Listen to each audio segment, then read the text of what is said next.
Greetings. You are watching Psychopomps Incorporated, a 5th edition Vampire the Masquerade actual play chronicle here on Martlet Games. I am Patrick, the storyteller for this evening. Before we begin, Vampire the Masquerade is a game of personal, political, and supernatural horror. This show will contain sensitive content up to and including physical and social violence, gaslighting, loss of character agency, and psychological harm. This show in particular focuses on the Hecata, and it goes without saying, certain parts of the family also comes with their own set of content warnings of a sexual nature, but we will not be spending our time dwelling on that aspect of the family. We have discussed table consent and boundaries, and we'll be communicating in private channels for vibe checks or to pause and redirect a scene. If at any point in time you are feeling uncomfortable out there in the audience with what you're watching, please do not hesitate to stop, step back, or step away from the episode entirely.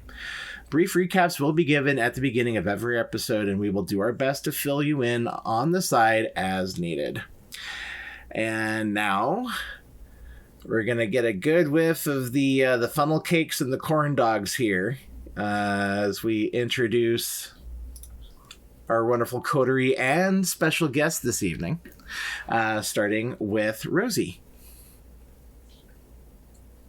Hello, I am Rosie, regular-sized mom, and tonight I am playing Celia Greenwood, the medium fortune teller conwoman Samedi.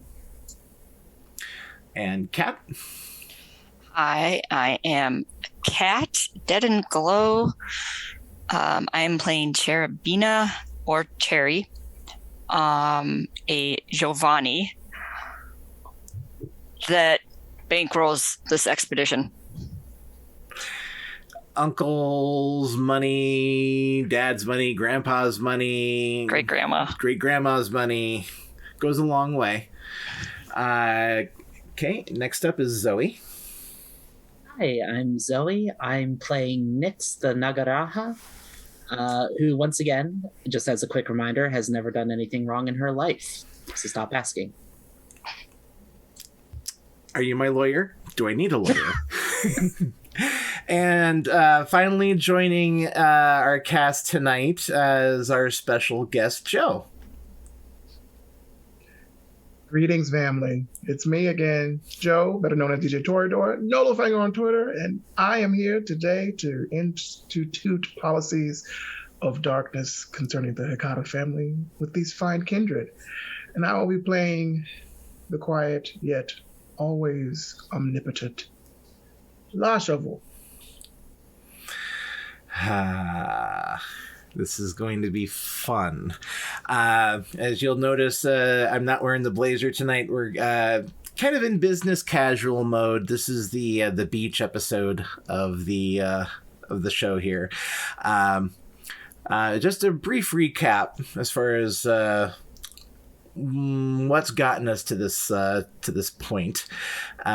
The Psychopomps here are a traveling group of Hecata who hustle the kind, get a little money talking to dead relatives for them. But of course, when you can actually talk to the dead relatives, you're worth your money.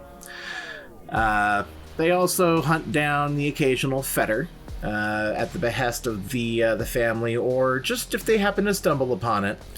Their last mark in Shreveport, Louisiana, was Opal Chapelwaith. She came highly recommended by extended family, and brought the Psychopomps in to sort out who killed her husband. One thing led to another. The group finds out that this was a setup by someone within the Milner side of the family. The fetter that Lar Charveux had hinted might have been there turned out to be the fetter of a very old, very angry, but yet canny and cunning kindred specter As if a vampire becoming a ghost when they die isn't enough. The ghost going mad and absolutely crazier than a shithouse rat is even worse. The coterie, of course, made the correct decision, maybe, and left Sleeping Dogs Lie. They were going to be willing to forget this ever happened and just walk away as long as they would get to leave in one piece.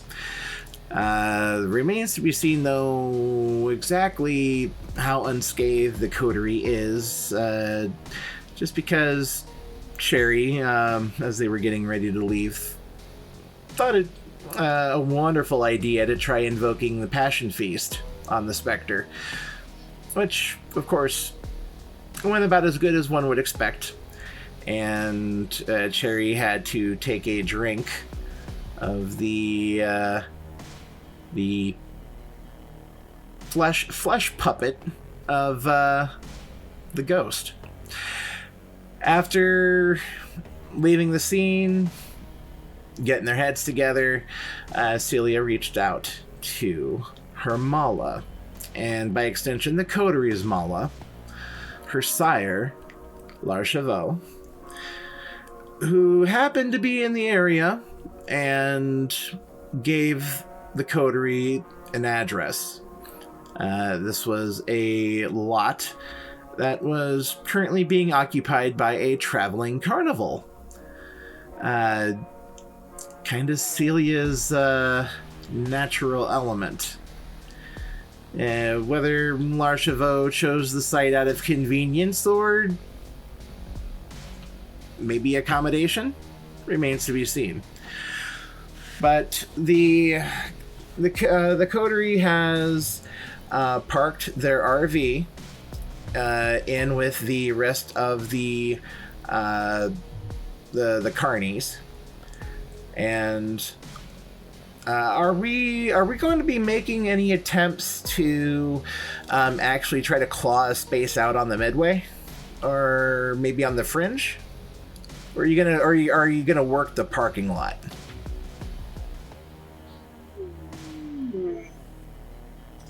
I think we can just set up. I think we can just set up in the parking lot and catch people as they go in. Just out of the back of the van? Yeah. I like that. We have one of those. This is an RV, but it has one of those like fold over The awnings, yep. awnings, and it's like she pushes a button and it comes out. She doesn't have to like pull it out. She pushes a button.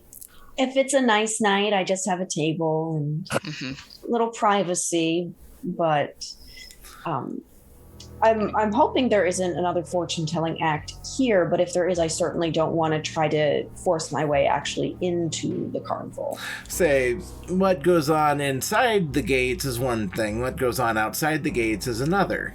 Exactly. And there's an unspoken code that, you know, if there's already a medium with the carnival, there are certain terms in the carny world kind of appropriate for what Celia would be trying to do. She's trying to leech off the carnival, or someone in her status would actually be referred to as a tick. They're the traveling iterants that follow behind the carnival. Can't manage to get on, but they manage to scrape up whatever scrap business they can on the side. A tick seems a little on the nose. Ooh, if only they knew. Exactly. the kindred world appreciates poetic justice.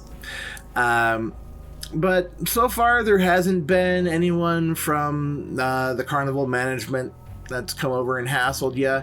So whatever's going on, they seem to be content with letting you work the parking lot, at least for the time being.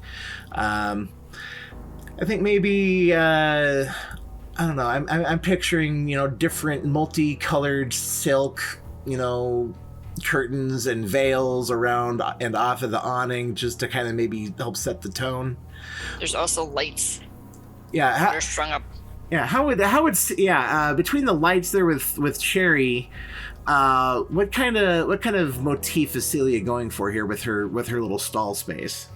Well, it's of course nighttime. The stars are out. She's going for a sort of intimacy. The outside of the sort of tent that's happening off of this awning is eye-catching and a little bright. There's probably some turquoise tones in there, given the importance of turquoise and that sort of element. But the inside is a darker color, sort of cozier, meant to be an intimate space between her and another individual. Okay.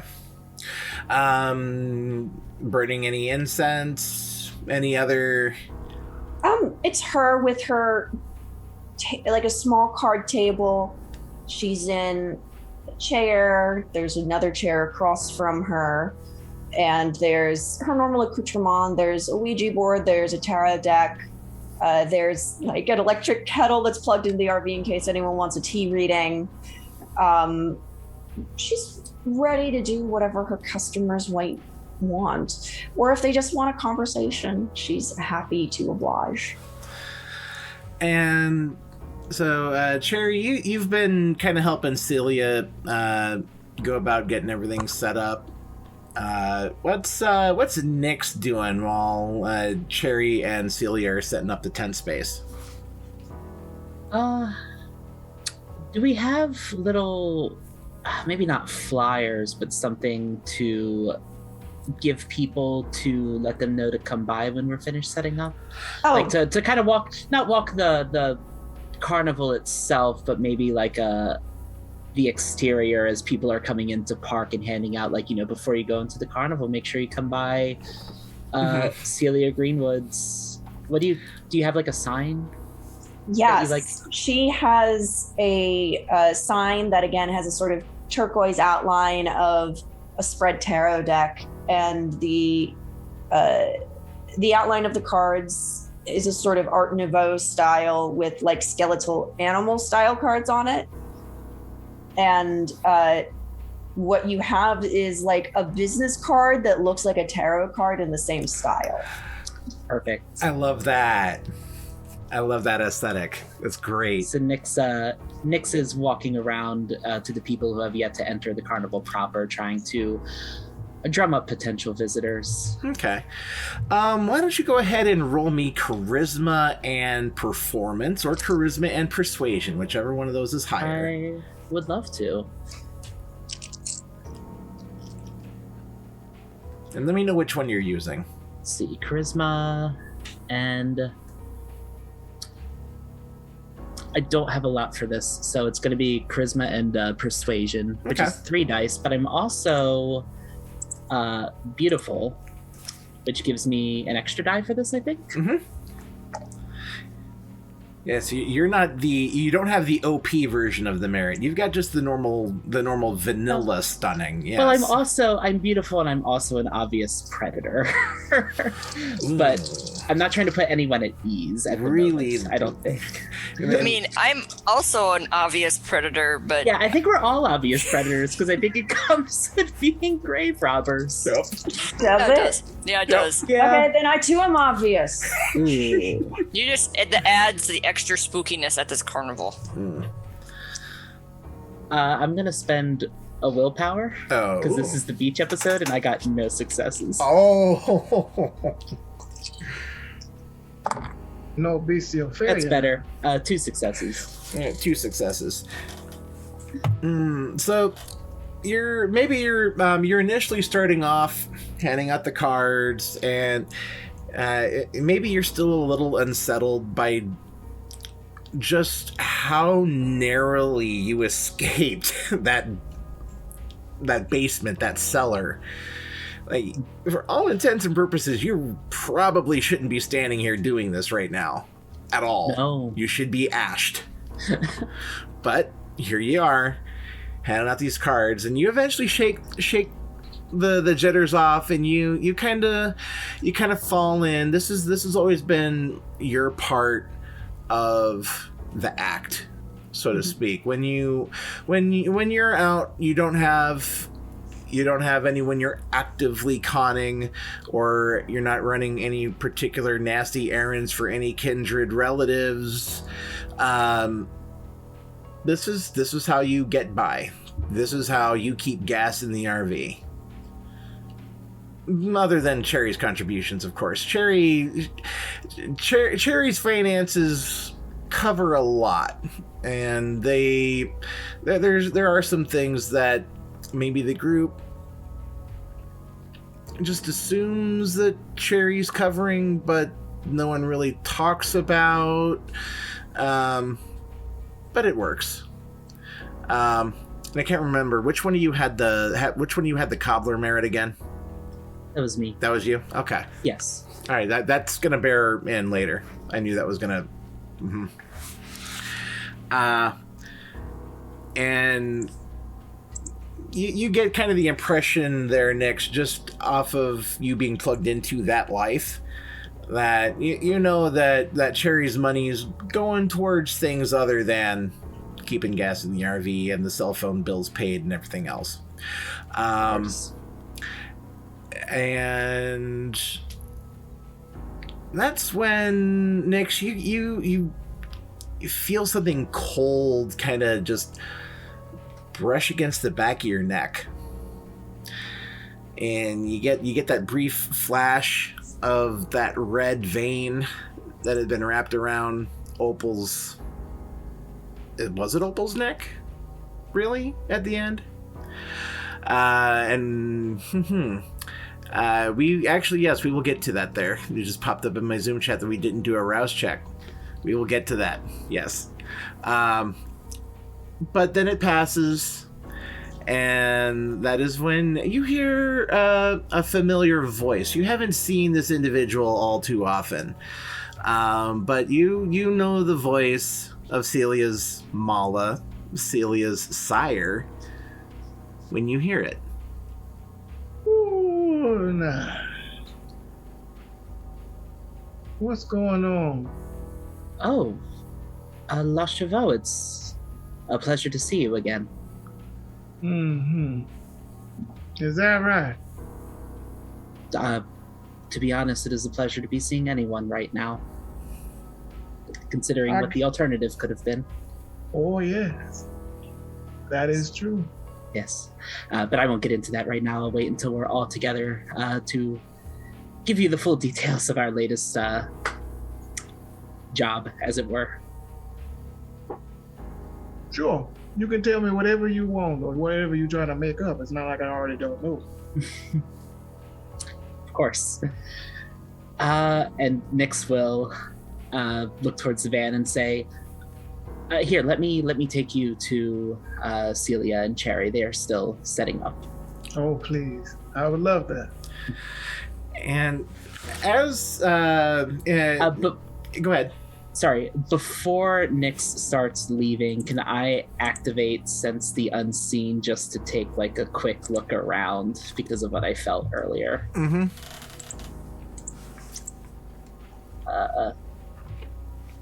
That is wits and all specs. Yes. For resolve. Yep. It's wits.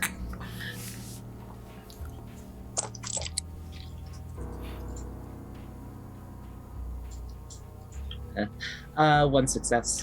One success. It's maybe just out of instinct that you actively look. Lar Charveux is he's always been an interesting kindred, and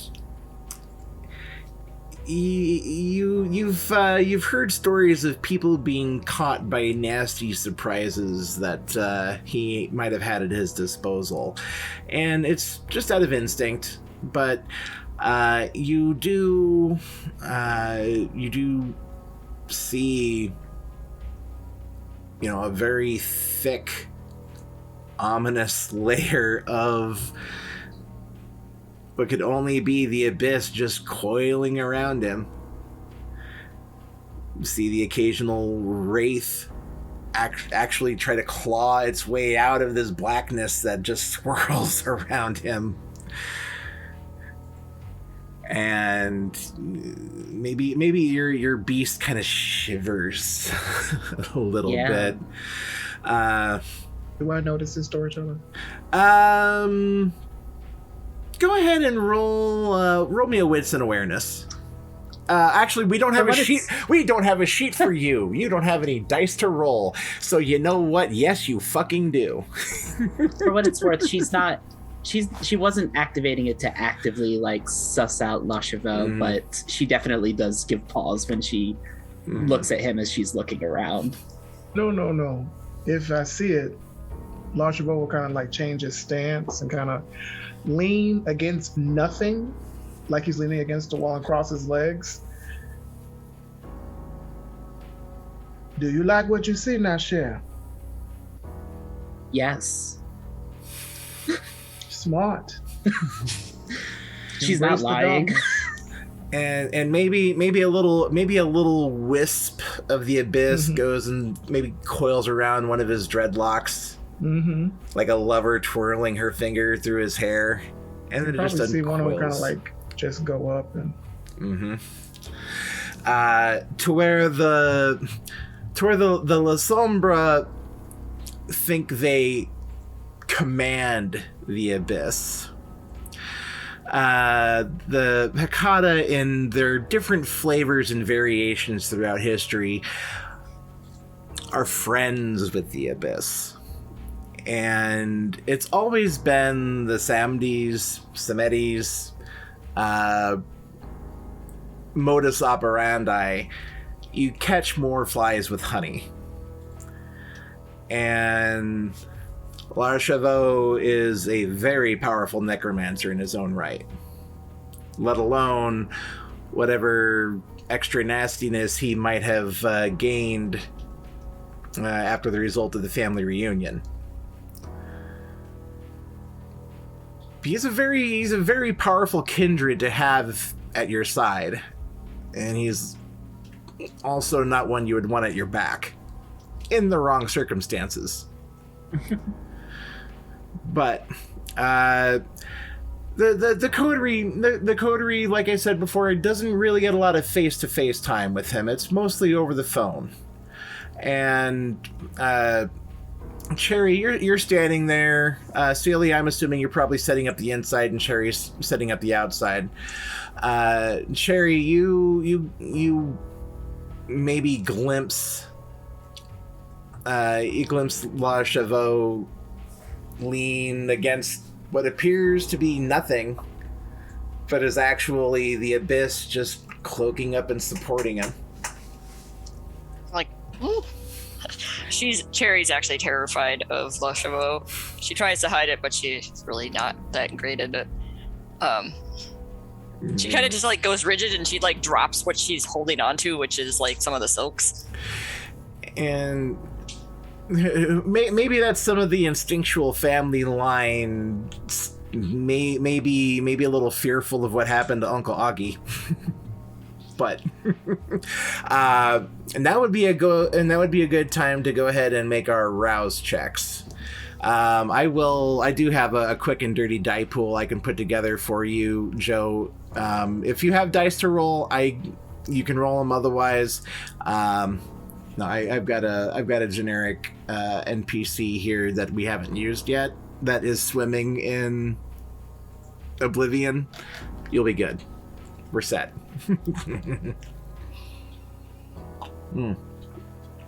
But Tadio comes out of the RV. Tadio hasn't been seen yet on screen, but Tadio is their driver, and all right, I'm getting the Zoom chat open here, so I actually have it at my disposal.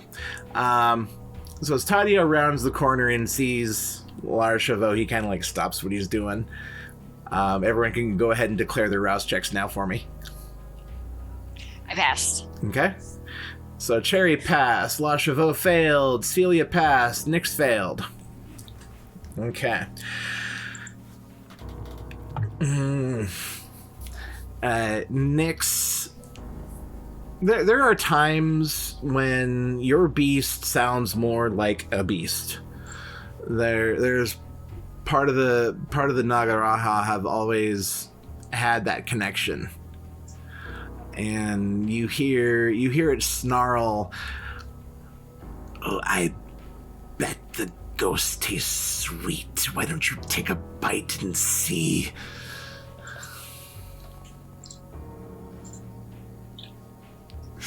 Nyx takes a deep breath as she feels her teeth getting sharper again, like it did in the basement of the Chapelwaith estate, and she just swallows a bit of her own blood as she centers herself against it. And Lar Charveux, what are the Lois telling you tonight as you get hungrier? You know, you got someone in the back that you could just snack on right now. You picked them up out there hiding. Go finish them off.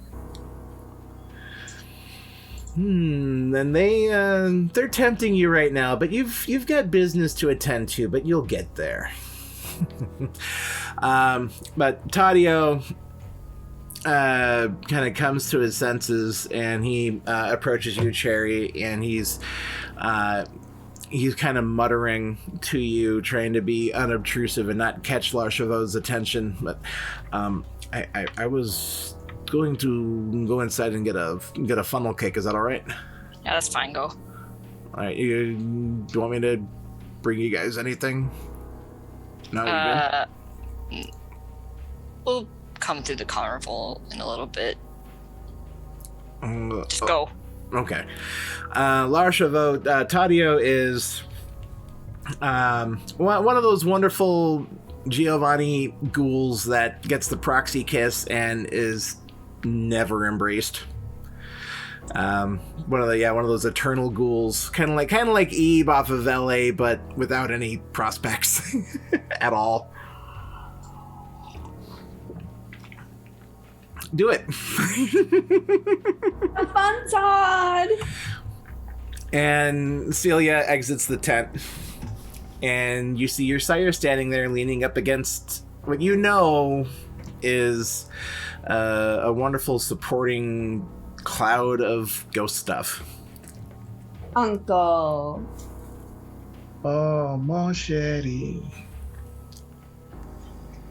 How are we doing now?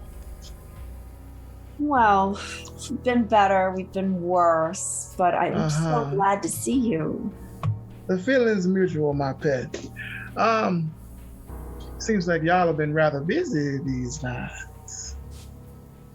Well, we have to, otherwise, you know. This one, and he kind of points haphazardly at Nyx. This one seems to want to tell me everything that what's been going on the past few times since I have not seen y'all, not hide nor hair, about everything, even though you know I know everything. Of course, Uncle. But the Loa speak to me, and the shadows do too. Something, what is that show, that movie, Something This Way Wicked Come? And he'll kind of like cast his eyes over at Cherry, like sharply, and then look back to the rest of you as a unit. well, why don't you come in and we can share what we need to, but I think you have more to tell us than we have to tell you. Is that a fact? Well, Nyx, open the door. Nyx goes to open the door after a moment. Then he'll push off whatever he was leaning against, and he'll walk. Where is Terrio, the little guy? Has he walked off? Taddeo has started to make his way through the crowd, trying to get into the carnival. He's still within earshot, easily, without having to shout. Say again. Boy. And he. and then he realizes that you're the one speaking to him, and you see him visibly pale, and he just marches right over to you. Yes, sir? Where the fuck you going? I was gonna get a funnel cake. Who sanctioned that? I asked... You stay, it's fine. Stay, please. No, I'm just asking. Oh, I asked... I'm trying to think here. Would he use... He'd call me Miss Orsini. He'd call you Orsini out in public like this? Or Yeah. just in general? Okay. Yeah. I asked Miss Orsini, and she gave me permission.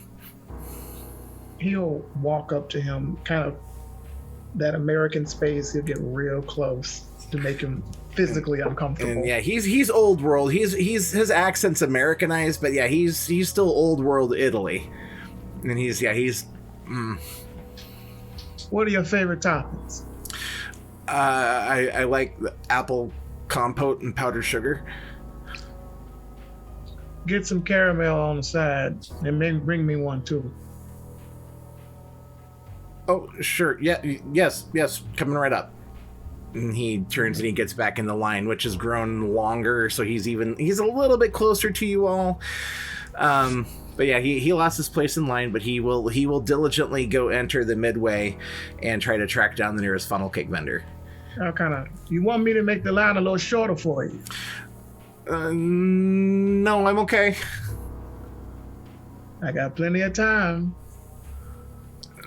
I'm fine. I'm fine, sir. You don't need to worry about me. I'll bring you your funnel cake.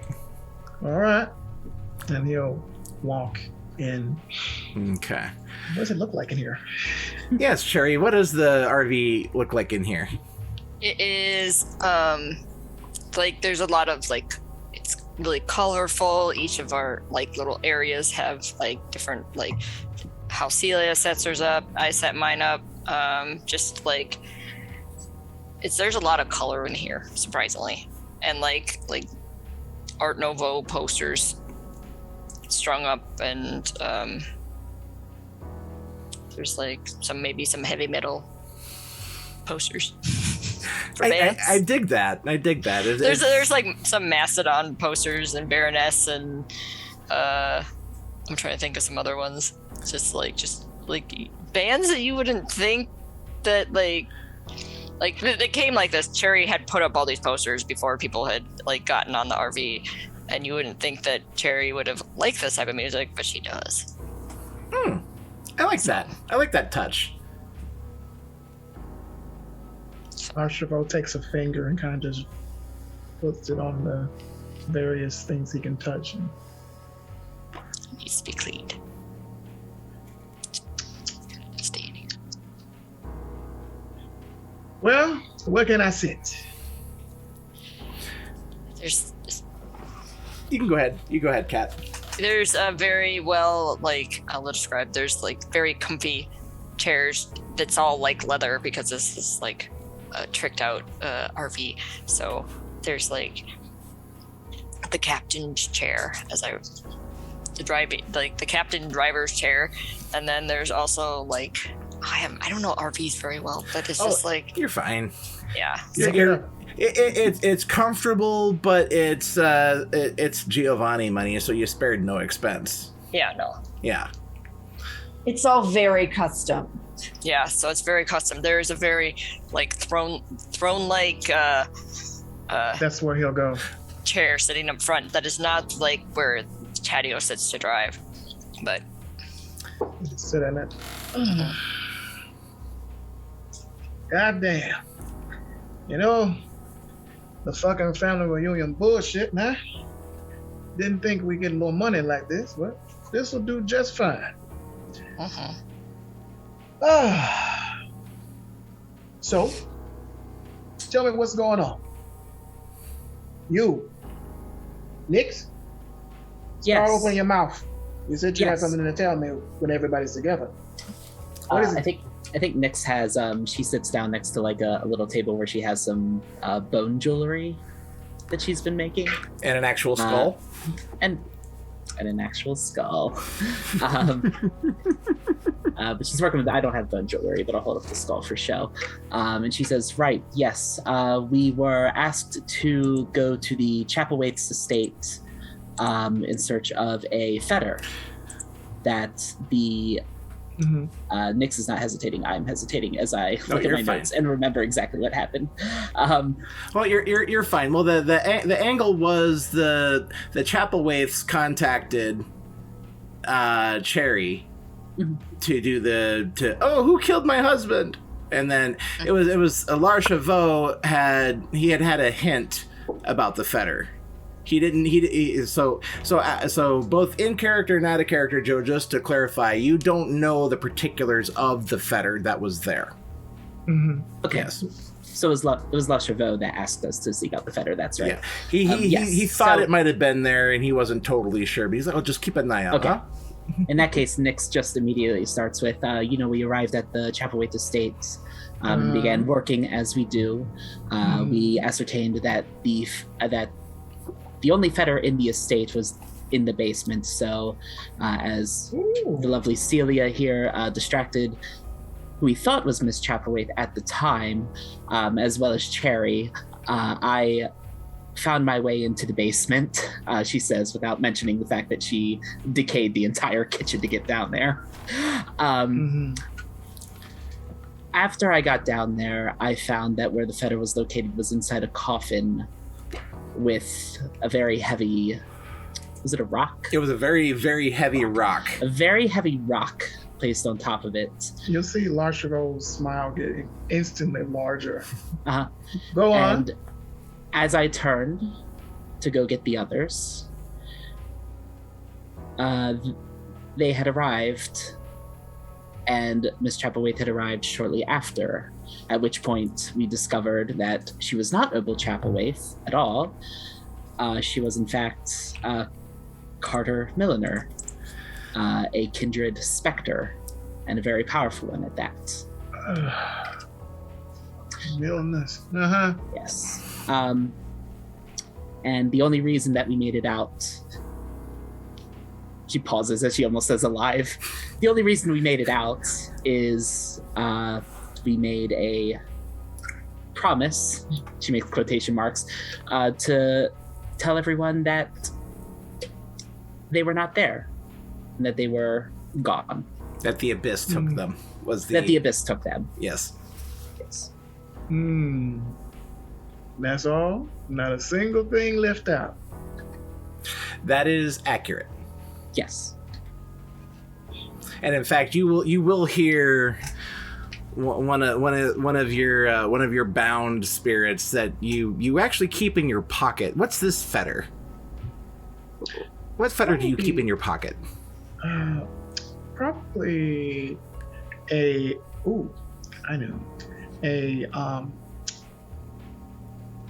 silver dollar that's no longer in circulation. Okay. The ghost attached to that one, you've kept him around for a while because he's good about getting places where other wraiths can't. You keep him around and you keep him happy because he gets results. And you had kind of set this one on the group and told him, "Oh, you keep your distance, but just you keep an eye. You wanted to be sure about the fetter, one way or the other." And the ghost will come up and manifest just to where you can hear.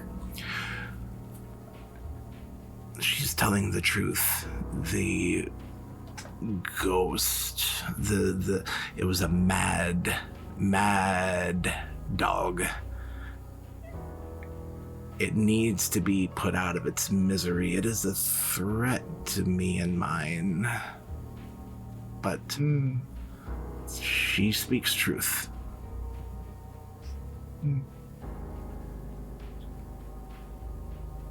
Fascinating. I love it. And no, go on. I'm sorry. No. Celia is curled up in sort of like a more rounded chair like a cat, like she's got her feet sort of curled up underneath her, and I want to say she's got like a mug of something that she's just kind of smelling, and she says, so what I want to know, since we were really out of our depth, is who was trying to screw us over? You really want to know, huh? Yeah. First, what's in that mug? Oh, just lavender tea. It smells nice.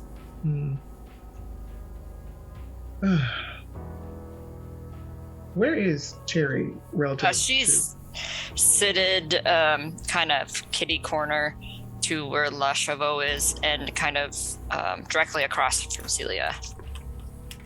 Just like seated like properly, like Okay. legs crossed, like ankles crossed behind her, and just like sitting with her hands in her lap. Okay.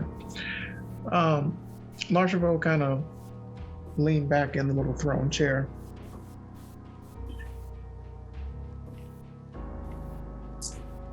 How familiar are you with the Milners? Enough.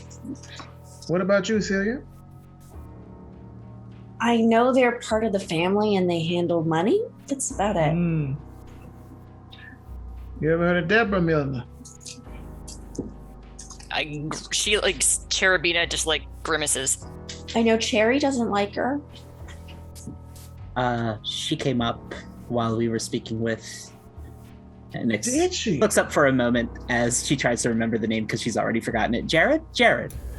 That was his name. The butler, who did not do it, Yes. surprisingly. Yes. No, he's dead. He's also Did very you- dead. Did you kill him? No. Unfortunately not. The flesh puppet did. The flesh puppets. The wraith was inhabiting Miss Chapel. I know what you mean. I like the choice of words. It rolls off the tongue real well.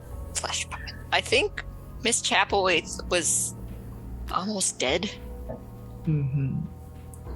Yeah, Cherry, you know dead blood when you drink it. Mm-hmm. Yeah, she had been dead for a long time. Or she was dead. Yeah. It was odd. Because the rite of hospitality happened, and I had to oblige. And he'll kind of dance his eyes from them each, but he'll kind of rest on Cherry, and he'll kind of make a smirk, and he would say, "You." Yes, sir. Monsieur. No, I appreciate that. I like good quality, respect, and manners, but for you, child, there's something dark in you. Very dark.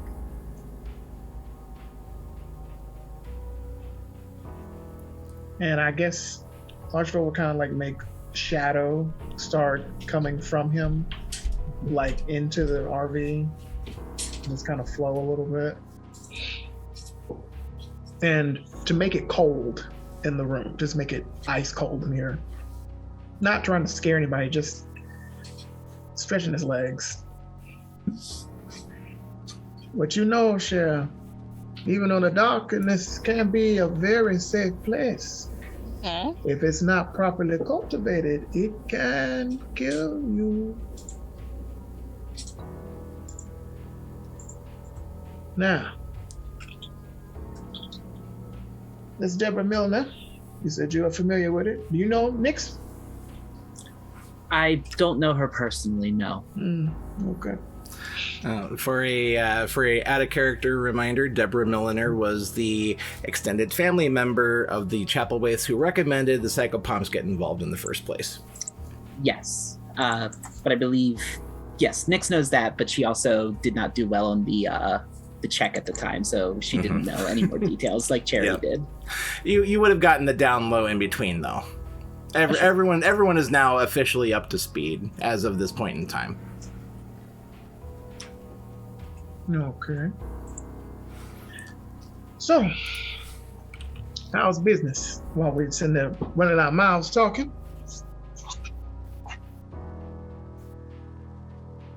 Have you made any money? Oh, yes. Made money off of the dead flesh puppet. Oh, yes. She did pay handsomely for our Nothing. work. Did she pay her or did she pay you? She paid. It went into my account. I split it 3 ways.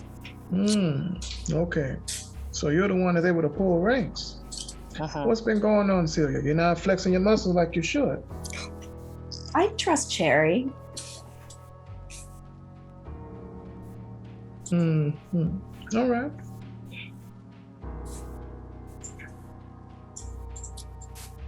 Okay. Uncle, I really don't think you should sow discord between us. I'm not trying to do that, Sheriff. Just simply asking. I'm just finding out what's going on. Since it's been a while since we have laid eyes upon you. And it's like having a little fun in the carnival. You know, with all the little widows around here. Speaking of which, you hear at the door of the RV, and Tadio's voice comes from outside. Hello? Can I come in? Yeah, Todd, come on. Todd. He hates being called that. Just throwing that out there. You hear okay. Shit. God damn it. And then the door of the RV finally opens, and you see Tadio is wearing his funnel cake, or at least the toppings of his funnel cake. But more importantly, the funnel cake that Lar Charveux requested is intact, in one piece. Tadio did the right thing, and he fell on his sword. Or funnel cake, as it were. Here you are, sir, as you requested. And it is as you requested. Oh, now look at you. You're gotten practically filthy. You need someone to wash you. I'll take care of that when we stop in the morning. Todd, sit down. He almost wants to wince, but he knows his place. But you catch it. You catch it. The rest of the group, they don't pick up on it, but you do. And he almost flinches, but he does as he is told, and he does sit down. Eat that. And he does as he's... This is very good, thank you. I kind of knew you were going to spill it, so enjoy it. Well, thank you. I appreciate that. And he proceeds to eat his funnel cake quietly and respectfully. He is a very well-trained ghoul.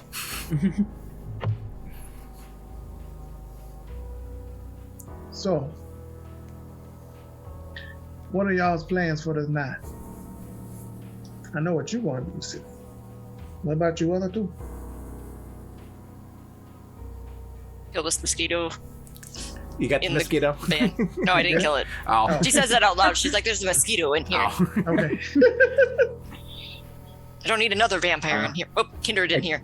Desperately wish I could just target Aura of Decay on the mosquito right now.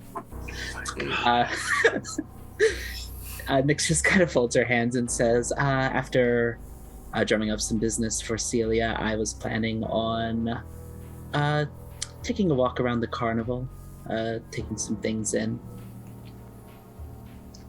Stretch my legs a bit. I think that'd be wise on your part. Get out there and see the world. And you, my dear Cherry?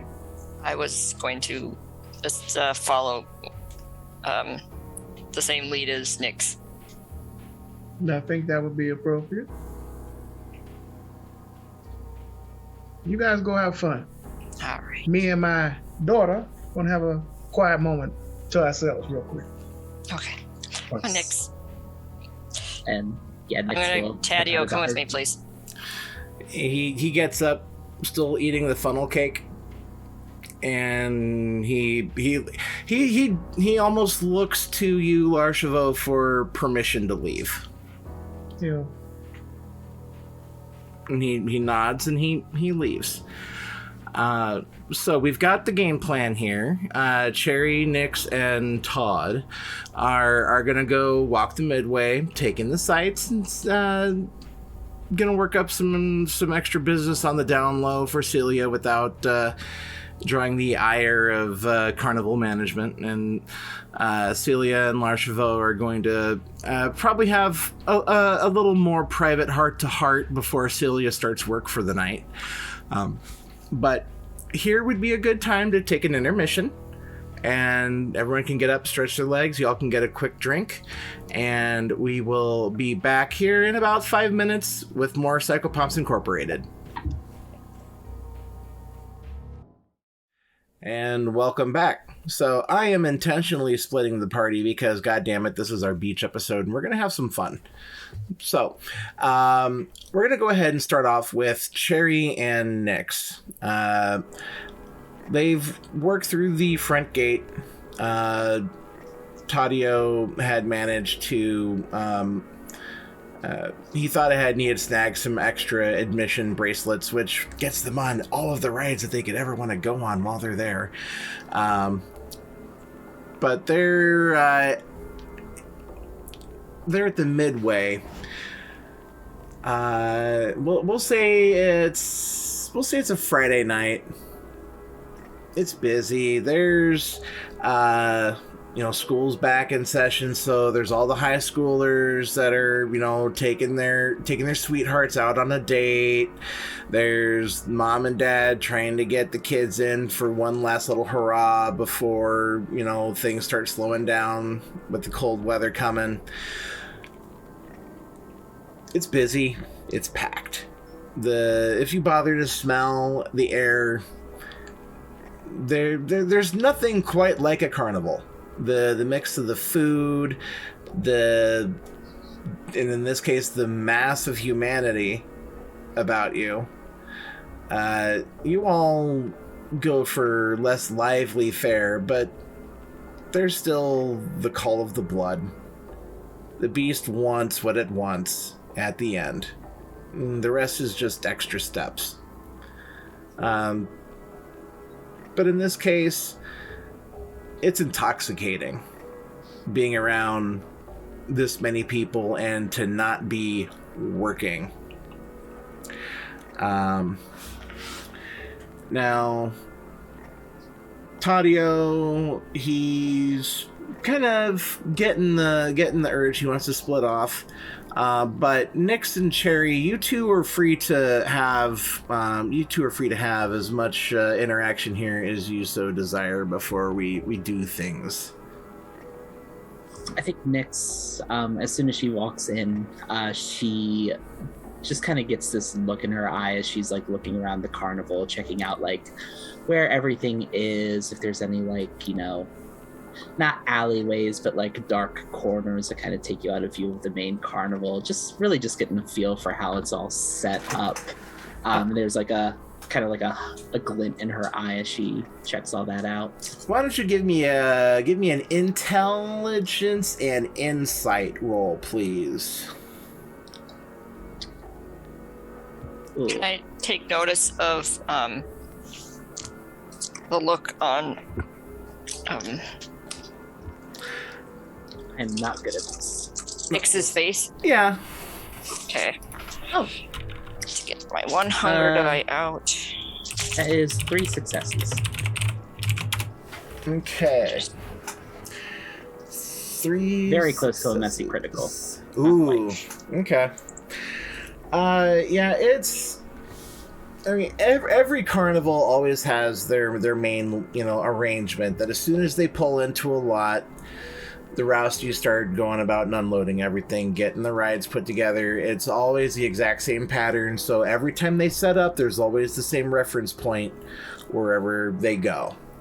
But you do know that there's always going to be back behind the lights and the fun, the actual guts of the operation. You've got loud, noisy diesel generators that are constantly running.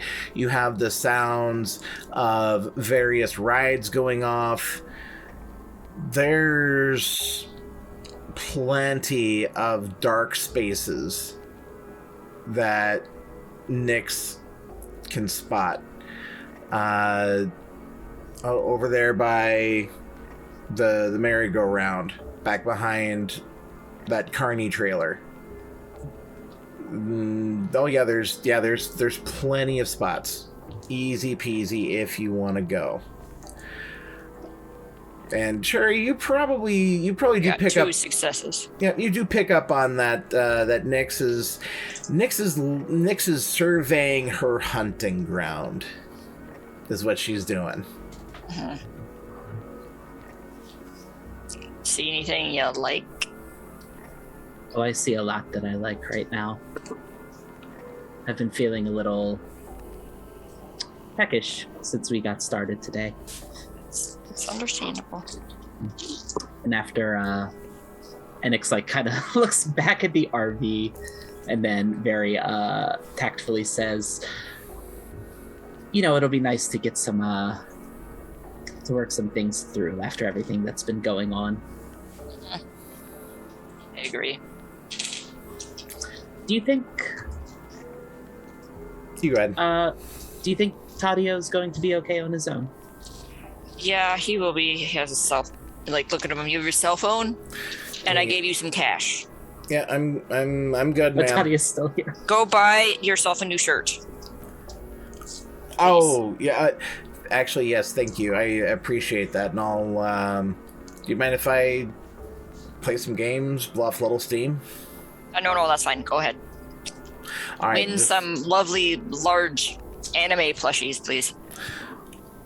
I will see what I can do, ma'am. And Thank you. He toddles off. He does find there's always the kitschy knockoff T-shirt vendors. They get their hands on the misprints or just the weird shit that no store in their right minds would stock. Mm-hmm. But there's a place for that kind of stuff. And Tadio,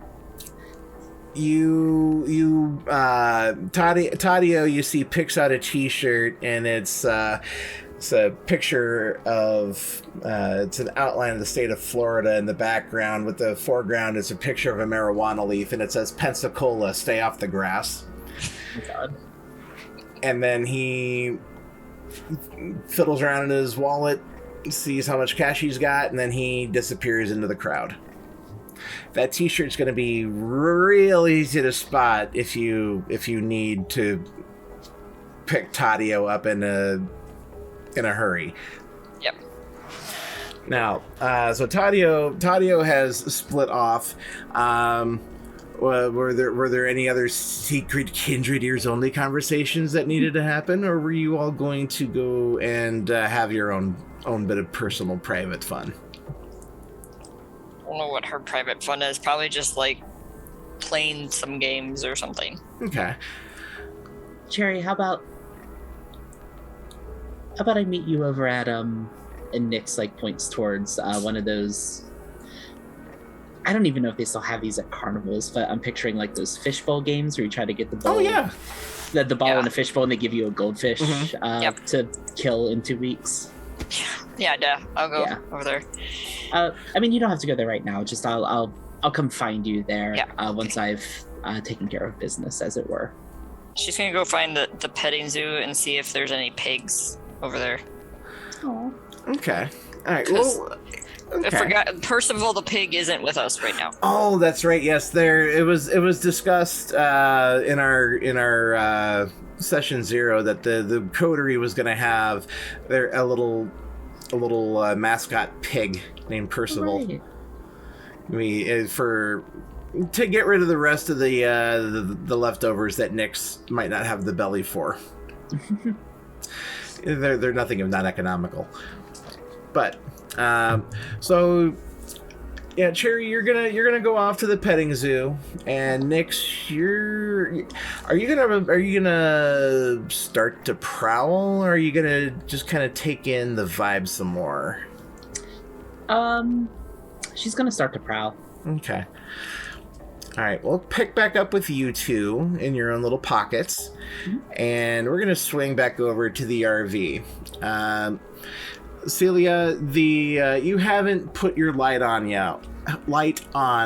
out yet, so you don't have any customers, but you probably get the gist. Though there might be a few kind of hanging around, waiting for you to start for the night, but it's not very often that you get this one-on-one time with your sire, especially face-to-face. Over the phone's one thing, but you're here talking in person. Yeah, and now that she's alone with you, she gets up and hugs you. Like, even if you're just still in your chair. Like, she is genuinely pleased to see you. When I assume that if he sees it coming, like he'll get pushed up by the shadows and he'll just do this. Oh, my child. It's been a long time, I see. Mm-hmm. It's been a while. It's good to see you. You look well. It's good to see you. I appreciate that. It's been a rocky couple of nights, but it's all right. Everything's handled. Nothing to be too worried about. Now, what else has been going on while I've not been here? I've been hearing things of concern. Like what? About this Milner woman. I don't like that. It makes me uncomfortable. And the meat puppet, flesh puppet. What did that girl say? Flesh puppet, meat puppet? I think I said flesh puppet. Yeah.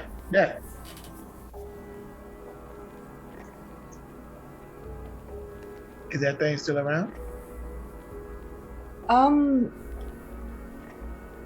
Yeah, I was in the basement with Why? The wraith.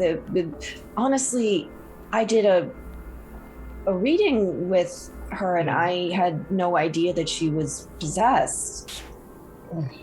I am rather unnerved. You'll see him reach in his pocket and take the silver dollar. If you guys ever seen Detroit Become Human, you see Connor flipping it back and forth with his hands.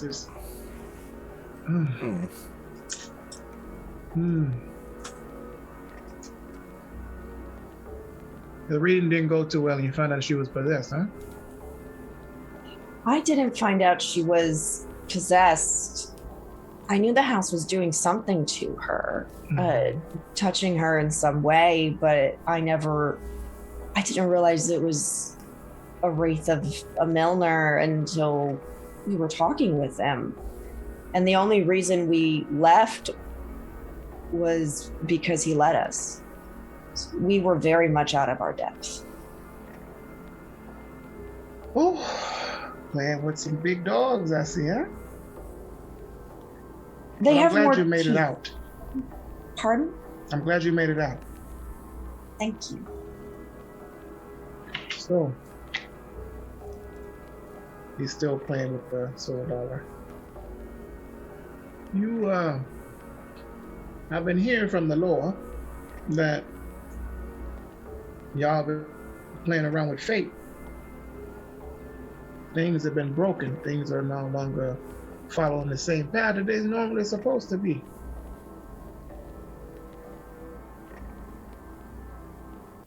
Can you expand on that? Let's see. I may if you need assistance. Please do. Okay. Please do. Yes. So, what he is referencing here is the fact that Celia, you did the fatal premonition on Celia's body, or I mean on Opal's body. Yeah, I know how I died. Well, yeah. Well, yeah. You sent me the blue book entry for it. Yes, Yeah. so you did fatal premonition on Opal, and you saw how she was supposed to die, and you get the sinking suspicion that actually was supposed to have passed when you were down in the basement. Now that Lar Charveux is putting voice to thought, and maybe you do finally hear Aloha whisper something to you about the thread being cut. Oh, I saw how Opal, Miss Chapelwaith, was supposed to die, Mm-hmm. but she was already dead. I honestly didn't think about it.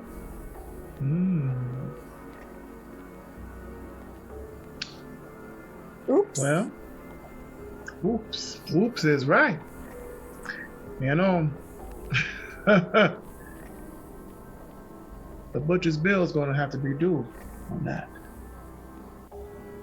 That's something we just don't let go around, you know?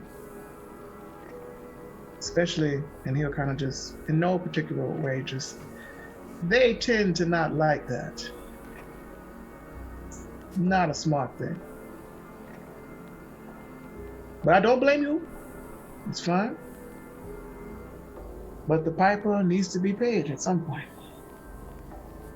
Do you mind if I ask what precisely is the issue? Is it that I didn't make it happen, or that it didn't happen the way it was supposed to? Lar Charveux, you do the coin that you're throwing, or that you're still tossing back and forth. Mm-hmm. As you're passing it back and forth, you start to feel it get colder and heavier in your fingers as you're talking, and it eventually comes to a stop in your fingers, and it refuses to move. And then you get the wraith's voice telling you, "Let me go, I can talk to her."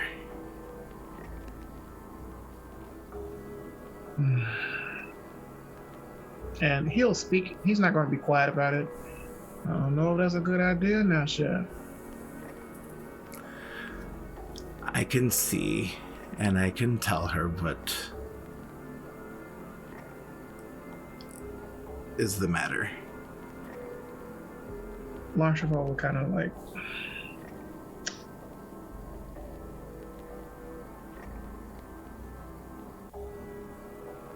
my guess, but no one's living now. Tell her to get out her Ouija board. Get out your Ouija board, girl. Okay. I already set it up outside. I'll just go grab it. And she does that. And if anyone is waiting, Bring it inside, pardon? please. Bring it inside, please. Yeah. Imagine you don't want anyone to see this. And if there's anyone waiting outside for anything, she promises to be with them shortly, but that she needs to settle herself to better commune with the spirits. And she brings her Ouija board back inside to conduct some private business. So, Celia, you put the board down in front of Lar Charveux, and Lar Charveux, you just instinctively know to put the coin down. And you do, as you put the coin down, you do feel the sense of weight leaving your fingertips. Like the coin probably weighs 3 to 4 times now what it normally would. And there is an audible thump when it hits the wood. This is an actual legitimate wood Ouija board. This isn't... It's a nice one. Mm-hmm. It's legit. Yeah. And you see, without having to be touched or interacted with, the coin is now starting to act as a planchette on the board itself. And it starts doing a clockwise circle on the board.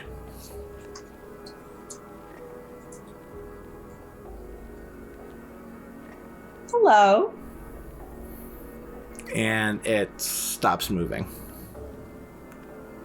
Okay.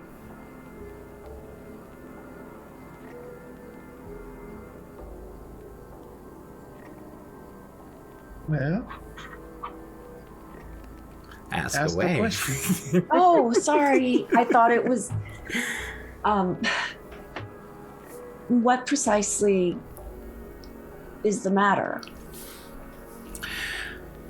The coin scrapes across the wood. It doesn't actually, scrape any of the paint or any of the finish off, but it is dragged, and anyone who's using a sense the unseen would actually see the form of this ghost with his finger moving the coin on the board. And you can see that it is taking this ghost a strong amount of effort to do this. Like the ghost is physically straining with this. And it starts to drag across the board. It spells out, "It lives."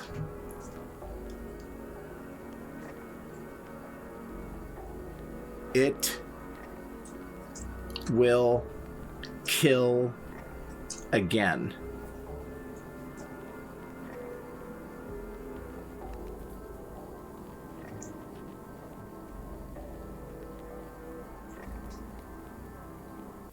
Yes.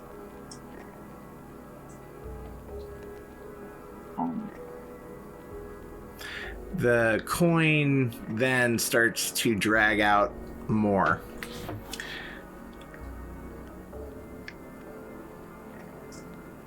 You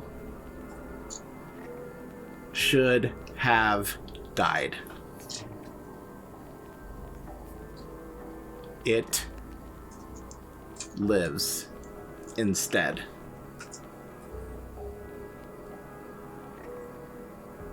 Oh, I missed that part. And then, Lar Charveux, you see the coin actually start to rust. This is a silver dollar and it's starting to tarnish. Just a little bit. Not much. Mm-hmm. But then the ghost does disappear, and it is clear that the coin will no longer be speaking. Thank you. Pick it up. You're gonna have to spend some time healing this fetter.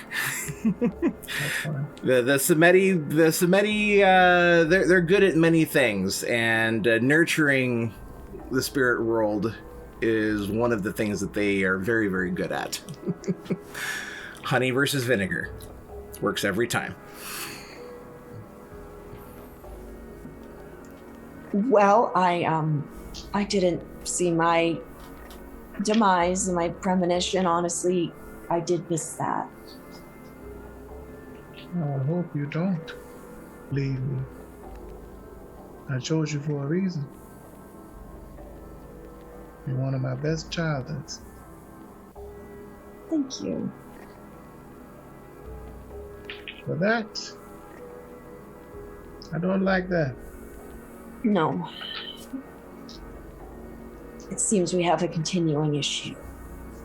Yes, we do.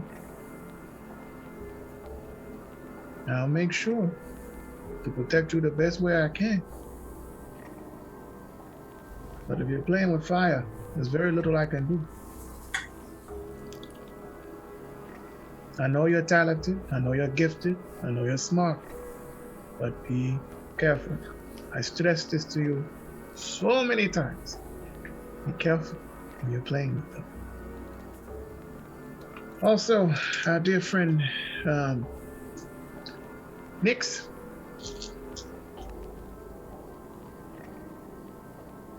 I'd like to talk to her at some point. Seeing something's a little off. I'm sure any of my sisters would be happy to speak with you.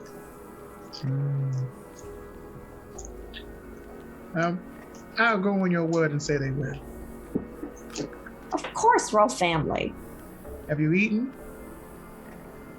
I haven't had a need tonight. Okay. How many people out there waiting on you? A few. But I'm happy to talk to you for a bit. That's fine. I'd like to see one of your readings up close. And we will get that opportunity later. So now, we're going to go ahead and we're going to pick back up with Nix.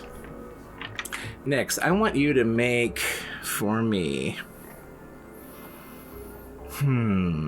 Let's go with a wits and streetwise or intelligence and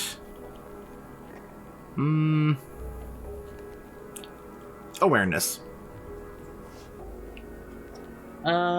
Those are both the same dice pool. Oh, okay. So I'll go ahead. I'll do wits and streetwise. Okay. Feels most narratively appropriate for Nix at the moment. Yeah, you're actively stalking. You're not you're not at the buffet at the morgue. That is a critical success. That's 2, 4, 5, 6. 6 critical. Ooh. Oh, very nice. All right, so Nix, tell you what, we're gonna consider this a exercise in your upcoming 10 Candles game. Nudge, nudge, wink, wink. If you want to go ahead and describe to me your hunt, go ahead. Sure. So I think Nix is going, just strolling around the carnival, checking out all the places that she saw as she was surveying it before. I think she is doing a couple rounds to see. I don't know if this has been your experience with carnivals, but my experience with carnivals and fairs is that if you keep like going the same path as you travel around, you keep seeing the same people again and again. Like you start to notice them, especially very distinctive people. And I think it's almost as if it's not quite like getting like the route people are taking, because it's never an exact route, but she's getting a clear idea of like, this person is constantly gravitating towards this area, this person's constantly gravitating towards this area. Okay, great. Does this person seem weak? Does this person seem like they'll put up a fight or shout or be able to do something to inconvenience me really quickly? Are they going near these dark spots? And I think eventually she finds a fairly average-looking person, if it's okay to describe the person. Someone who seems not easy prey, but fun prey without being a problem. And I think she notices them hanging around. I think there's like an arena set up for when there's live music, but there are no bands scheduled for today, so it's very empty. But they keep gravitating towards that area of the carnival for whatever reason. Okay. Do you have a 10-sided die handy?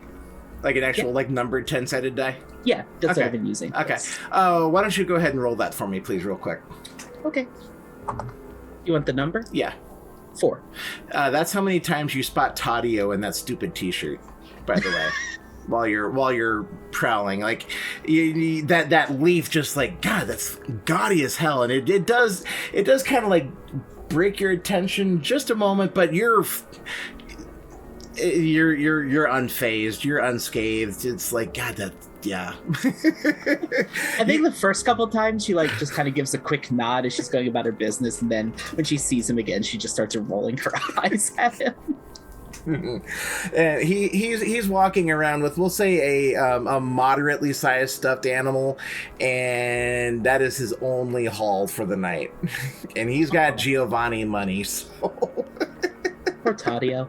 In that case, I think like the fourth time, can she pull Tadio aside and say, if you offer the carnies a certain set amount of money, then whether you win or lose, they'll just give you the prize you're after.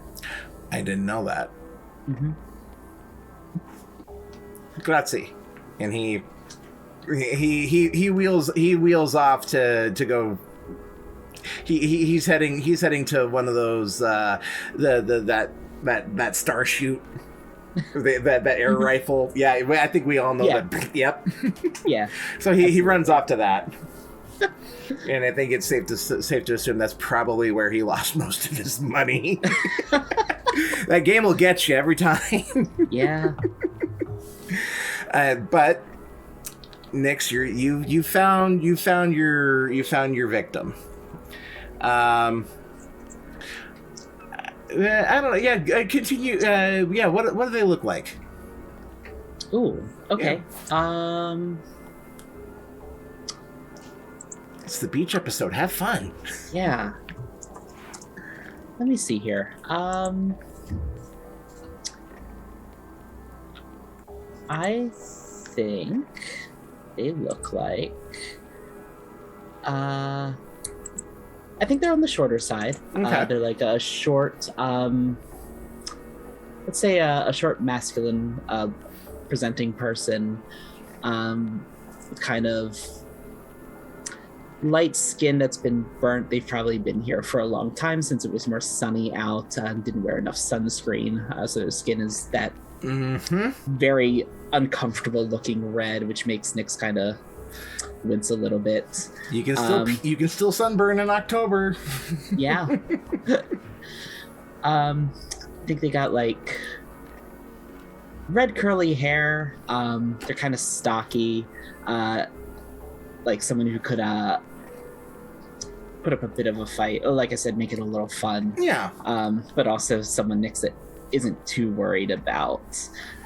Maybe they're probably a little intoxicated. Yeah, I was just about to say he's probably been visiting the various bars that are set up around the carnival fairly often. And she just kind of sees him stop for a moment right outside that arena, and I think at this point is thinking about how to get him through there without that being an issue. We'll play this out if you want. She could always, yeah. So he's probably leaning. He's leaning up against the porta potty on his phone, just by the gate of the arena. Like you said, there's no one on stage tonight. He's just, God damn it! Just call me back, Christ. Having some trouble there. Huh? Yeah. Anniversary today, and we were supposed to meet up here, but I forgot. She showed up without me, and she left without me, and now I'm here, and... Oh, what does she look like? Oh, she's like 5'8", dark hair. She likes wearing green. Oh, you know what? I think I saw her. Oh. Yeah, Okay. I think I saw her go into, and she points like towards the arena that just has like a cone standing in front of it that says "Do not enter." I think I saw her wander back there. She looked like she was looking for someone. Are you sure she's not back there waiting for you? You know, she might actually. Oh, you are a lifesaver. Thank you so much. And I get that all the time. And he wanders in to. It's probably an open air. You have thing. to roll. Yep. Wait, you got the critical. I was. Sure. This was just flavor. Sure. I was looking at my subterfuge impeccable lies, and I was leading into that just in case I had to roll. No. But I'll also take. Nope. I as far as basic hunting, I like just doing one roll for something appropriate for the scenario, and we just go with it. So, so he's wandering around, and he has his phone in his pocket, and he's, Len, hey, Len. And after a moment, Nyx will follow him back there. And can we say she carries a knife? Is that okay? Yeah. She's gonna take out her knife and stab him in the neck so he can't scream. Okay. Alrighty. How messy is this gonna be? After you're done, how messy is this gonna be? It's probably gonna be a little messy. She's gonna try not to get blood all over herself, but she kind of wants to get blood everywhere else. Okay. So there's a little bit of a dance to try to get it. So you know what it is. I bet she comes up behind him and like stabs him in the front of his neck. He's like facing the back of the stage. So there's a nice spurt on the wall and none on her. I love it. Love it. Tactful hunting. Mm-hmm. All right, and I think mechanics wise, we can say you can go down to hunger 0 in this. Okay. This is a fresh kill. She, as soon as he is dead, she starts munching. And she... let me look at the exact text of Viscous. You can still eat flesh in lieu of drinking blood, biting a mortal and causing an aggravated wound. You can also eat fresh corpses, although the taste is not as good. Yeah, I think if she seems to have the time, she's just going to eat her fill, and we don't have to focus super into that part of it.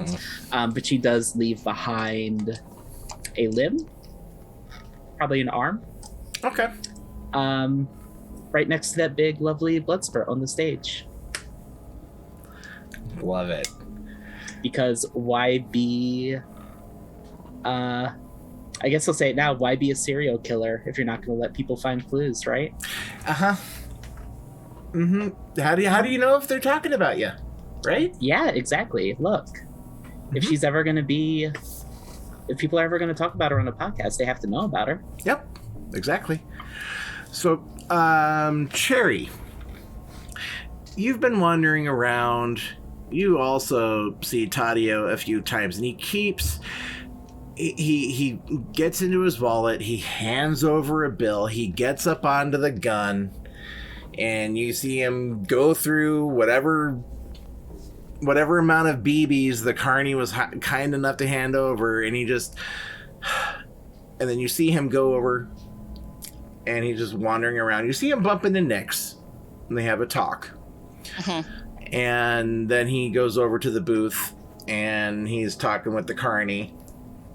And you do see Taddeo hand him a bill, and the carny's kind of doing one of those, and he gets the biggest goddamn stuffed animal they have on the rack, and he hands it to Taddeo.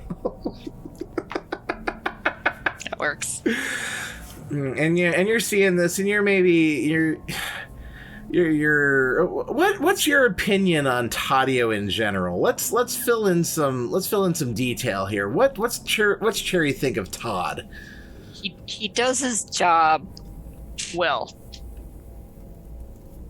He does his job well. That's all.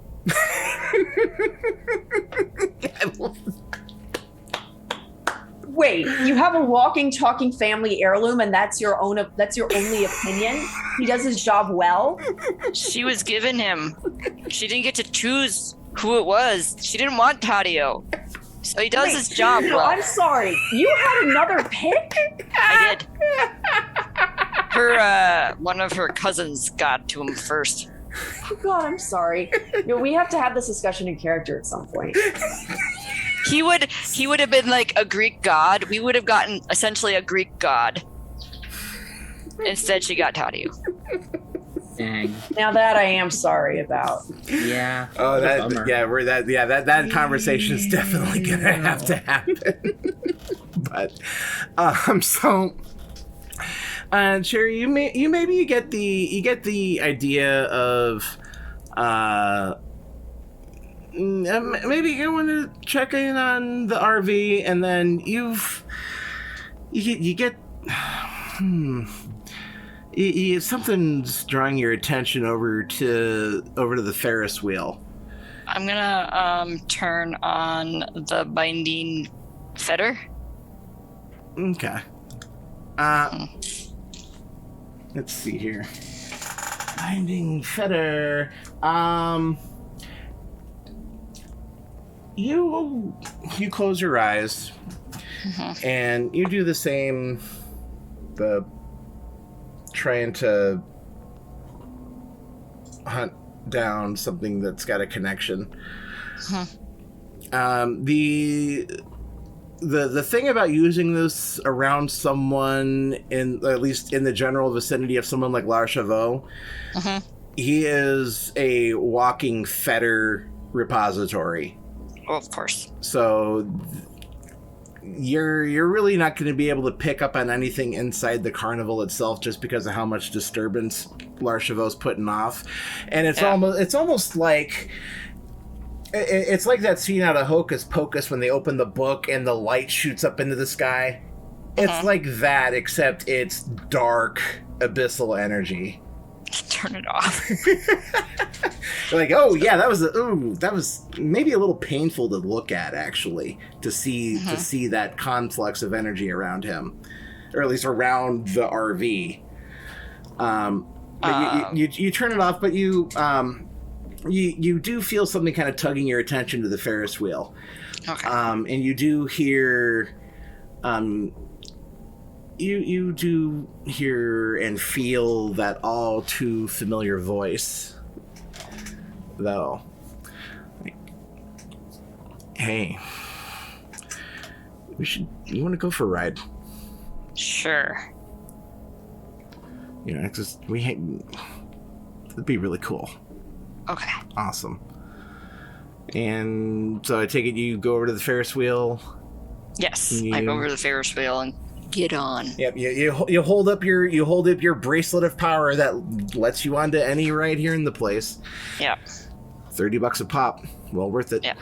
Yeah. But you get in the carriage and it starts to cycle. This is nice, just you and me. I mean, I would have preferred you here, but oops. Yeah, well, beggars can't be choosers. Nope. So, about the basement. Yeah, I mean, did that... I wasn't able to really, feel what you had going on then, but I was scared. Yeah. Same. So... Hey, did you know Deborah?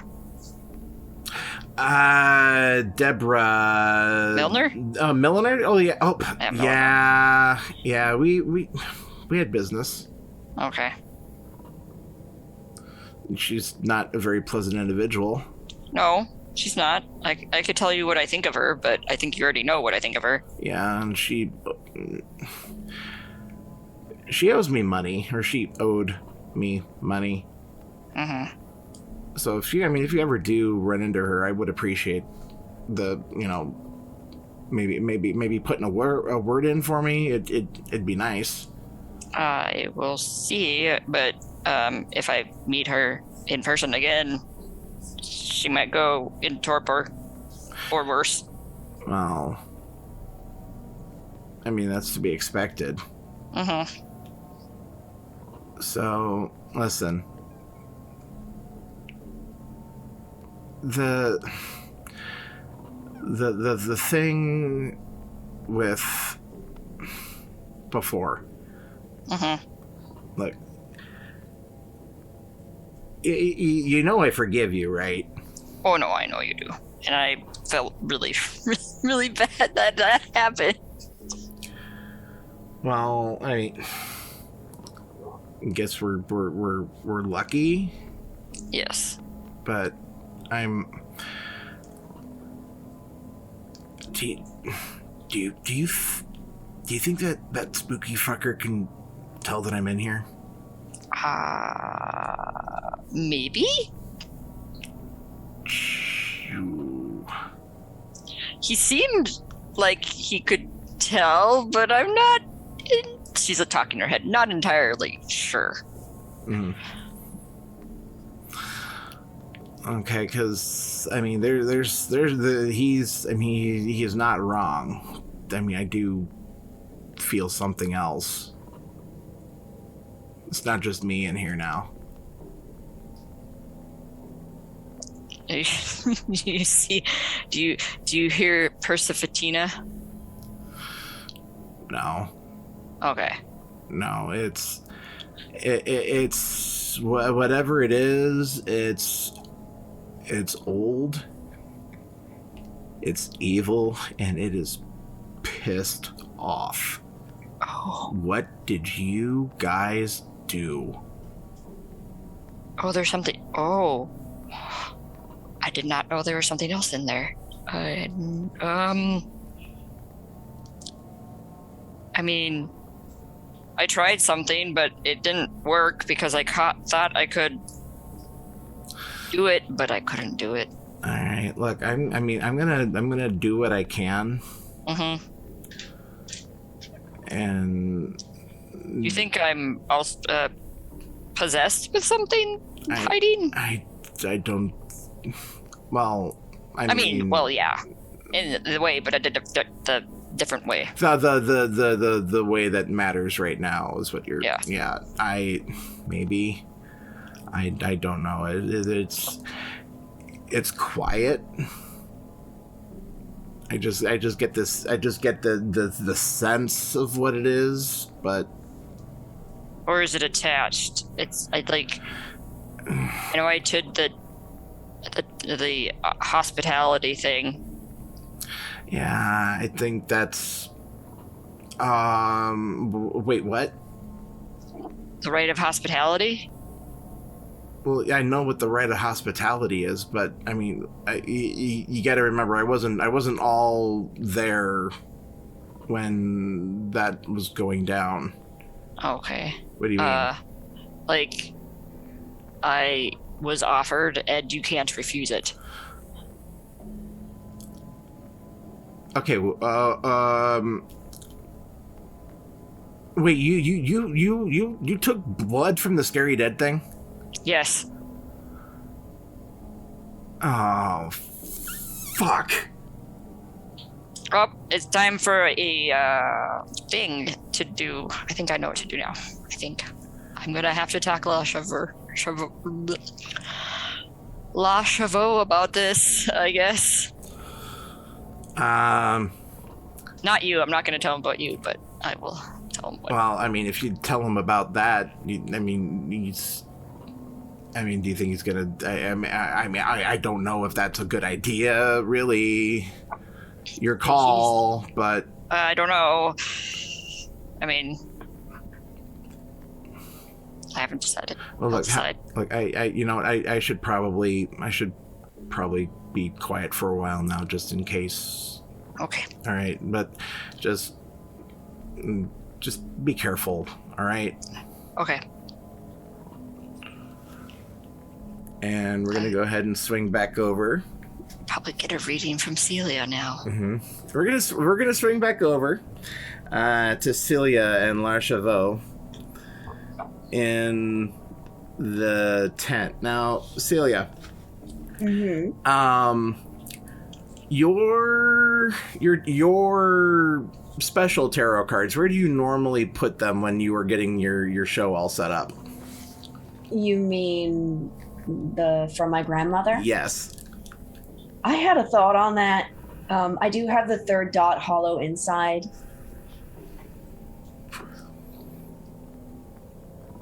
Okay. Can I interpret that the way I think I can? Let me double check the mechanics here on this first. Let me make sure. This is Cult of the Blood Gods, page what? 222. Thank you.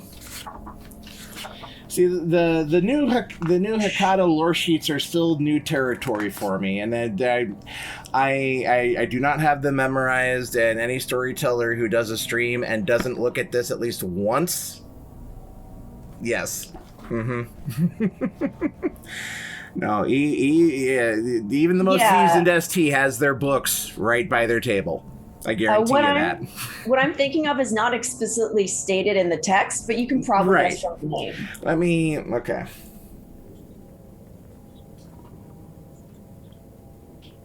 Joe thinks I can do it.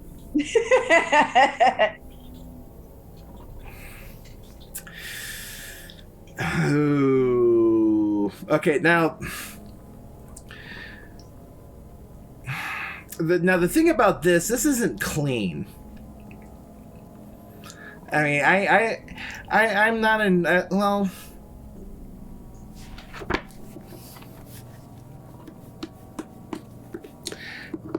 just okay.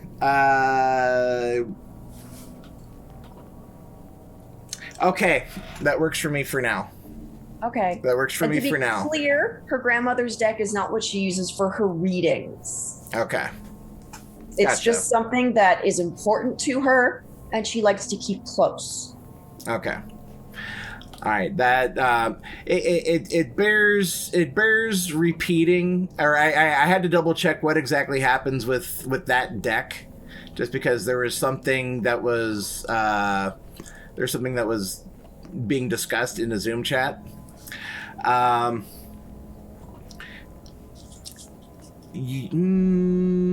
on one moment. I got to clarify something with somebody.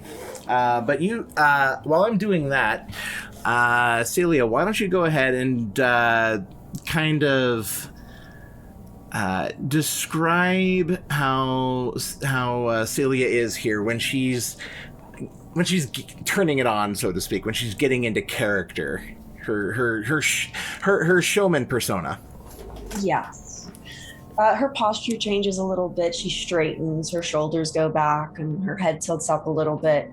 Her eyes lid slightly, a little mysterious, confident. She sort of glides more than walks, a little, a little granola, a little ethereal. And she greets whoever's waiting for her and invites them into her makeshift tent with a kind word and says, "Sit, please sit. I know you have questions, and I'm sure you've answered the easy ones on your own, so I am here to help you with the hard ones." All right, and where's Lar Charveux while Celia's doing this here? He's sitting in I guess, would there be like a folding chair or something in there? Oh yeah. No, I would think that Celia does what she can to make the setting as comfortable as she can. So it might be a folding chair, but there's a pillow to go along with it, or it's okay. Light. It's as light and comfortable as you can get it. Okay, he'd be sitting there with his legs crossed, looking at a People magazine, occasionally casting his eyes up and just kind of looking back down.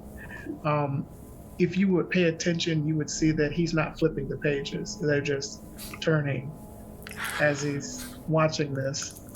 Show off. I like that. All right, so Celia, your first patron for the night.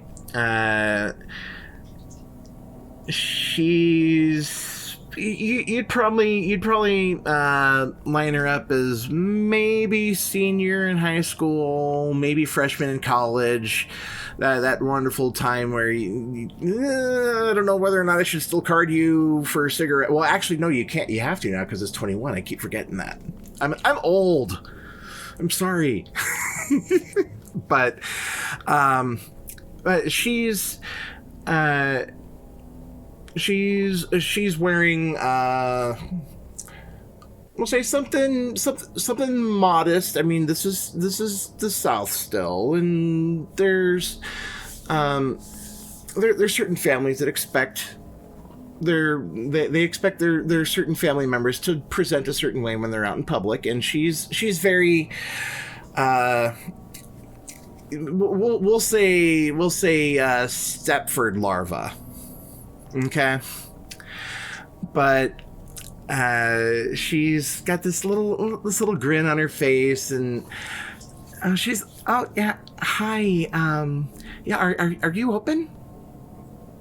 For you, of course, please. Oh, and she kind of she looks over at Lar Charveux. Oh, I love the change in the graphic there, sir. Yes. She kind of looks at Lar Charveux, and she just kind of tilts her head, and she's like, "Oh, okay. Oh, so how does this work? Do I pay you up front or after? Or this is my first time. I'm really excited." Well, I'm glad to be here with you, especially for your first time. Afterwards is fine. Oh, okay. We need to see what we need to do first to answer your question. Okay. All right. Well, see, I don't know if I should go to state or if because I'm really wanting to go to Yukon, but you know, my family's here, but I've got a full ride at Yukon, and my boyfriend's going to state, and I don't know what to do, and I don't know if you could maybe see if the spirits have any advice for me. I don't know. I'm at a loss. I'm so torn. Can you please help? Sure. Out of character, is UConn the state school or is it Connecticut? Yep. Okay. Yeah. So she's moving up so she's trying to figure out if she should follow the boyfriend to state college. Stay here for state or go up to Connecticut to go to UConn. And you are in Florida.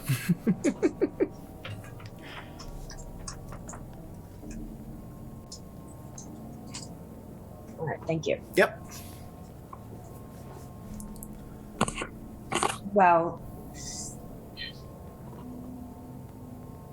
what I think we're going to do is use tarot deck. She pulls out her tarot deck, which has like sort of like lotus. It's like this. It's got like, you can't really see it. Like lotuses on the back. Oh, I like that design. And the art is like woodland inspired, and it's I like that deck. It's beautiful, and it's really the idea behind I love this deck because the animals attached to the cards are inspired by Native American mythology, so it's just this really nice blend of different cultures and concepts. Okay. And it's also just really pretty. So she pulls out her deck and shuffles it. And she says, well, tell me a little bit about you. What I'm doing right now is I'm shuffling, and then I will pass the deck to you.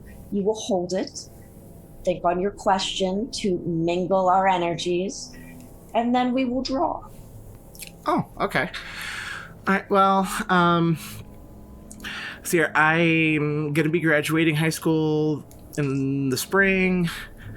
And I'm kind of wanting to go into veterinary, but I don't know, there's a studying abroad program that UConn offers that I really want to get on because they've got a special like Europe work group that goes, and I've always wanted to go to Europe. And I think it would be a really good opportunity for me to see the world, kind of stretch my wings a little bit. Because I'm getting ready to go off to college, and I haven't left the state, and it'd be fun. But I also really, really love Pete. He's my boyfriend. He graduated last year, and he's going to state, or he's getting ready to go to state. He just finished saving up some money this summer, and he's going to be enrolling in spring semester. I'm happy for both of you. That's wonderful. All right. And she passes the deck over, says, now hold the deck in your hands and think on your question for me. And when Okay. you're done. Shuffle. Yes, please. She does a very, very poor job of shuffling the cards. Like you can see it. She's almost grinding them together. Okay. But and you know that there's going to be one or two that are going to definitely have some nicks, and maybe even a almost a borderline dog ear by the time she's done with these cards. She's just mangling the shit out of them, but they're still functional. It's good. And she puts them down in front of you. Thank you. Now then, let's see what we can learn. Oh, And- okay. Yeah, and Celia's just going to do a basic 3-card oracle draw that is the, like, your history, your current state, and potential recommendations. Do you want me to do an actual drawing, or do you want me to generate it? You have fun with it. You do what you want to do there. All right. I'm going to draw and we'll see what the Okay. cards actually say. And if Yeah. I don't like it, I'll fix it from there. Okay, that works. So she very reverently draws 3 cards from the deck. And takes a moment to observe them.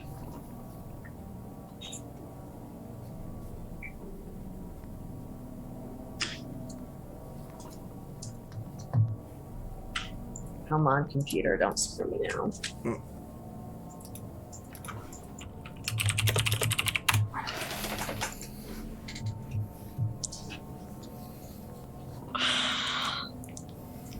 Okay, well, she draws 3 cards, and my computer does not want to function for me right now. You're fine. But Do that's you need all right. help with the translation of said cards? Yeah, I've got a 3 of acorns, the world, and queen of shells. That tells me that she should go to Yukon. Because the world card means that she needs to world travel. That's the present. Yeah, that would be the Perfect. present. That would be Yep. the present. All right, thank you.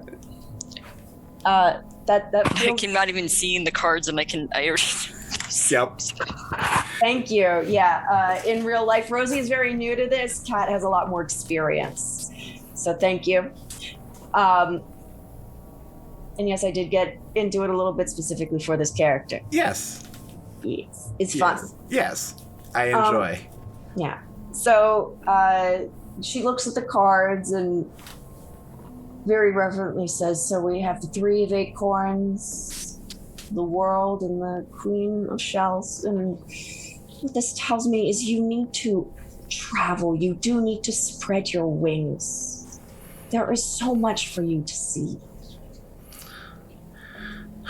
Okay, that takes a load off. As you know, I kind of broke up with him earlier today, and so this makes sense. This makes sense to me. How much?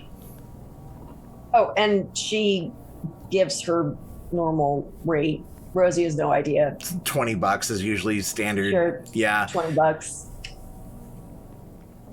And she opens up her purse and she takes out the bill, hands it to you.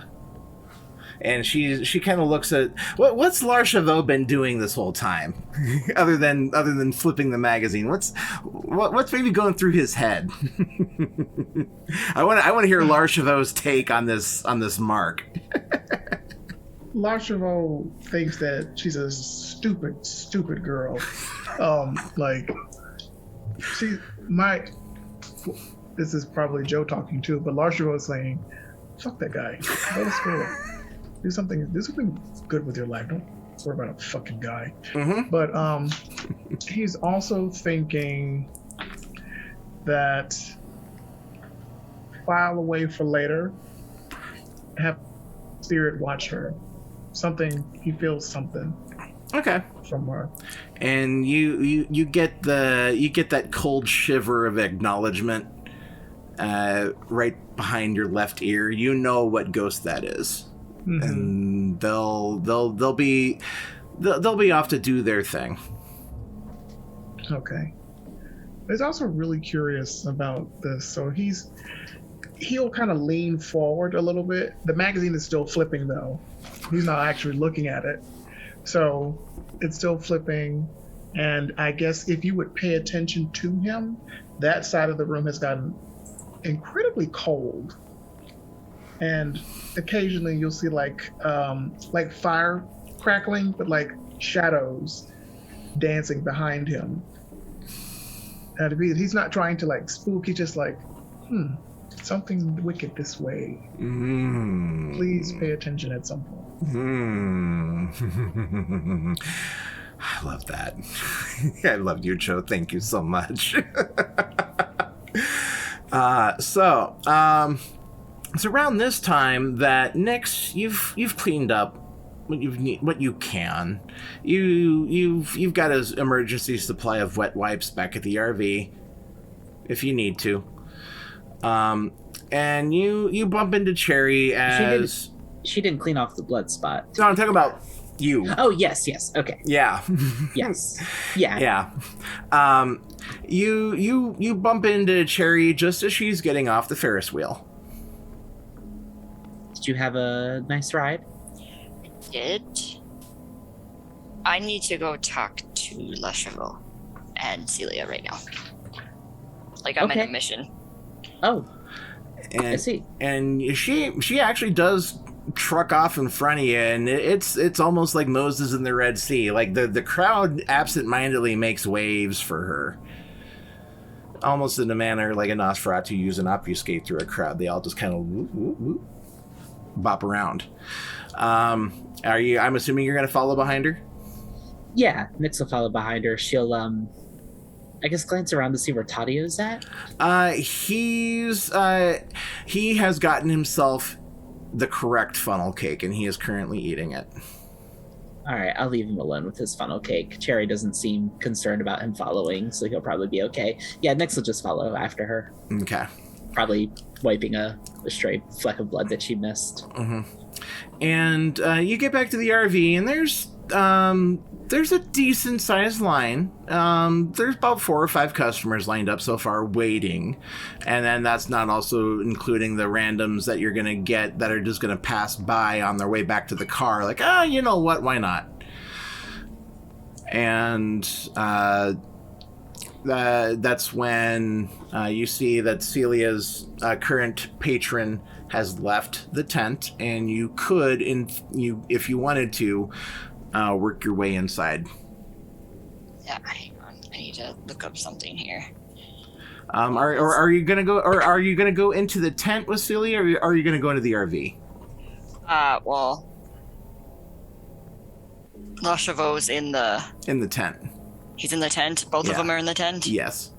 I'm gonna go in the tent. Okay. And next, we could probably say that you're, a few steps behind. Mm-hmm. And Nyx can stand outside and make sure that any of the customers don't try to raise a fit about Cherry, just kind of stepping in front of them. Yeah, I like that. There, you do exude. Well, all 3 of you do exude "don't fuck with me" energy. Mm-hmm. I imagine, especially right now. Mm-hmm. You're fully fed. All right, so Cherry, you go into the tent, and you see Celia is trying to unfuck her tarot cards, because that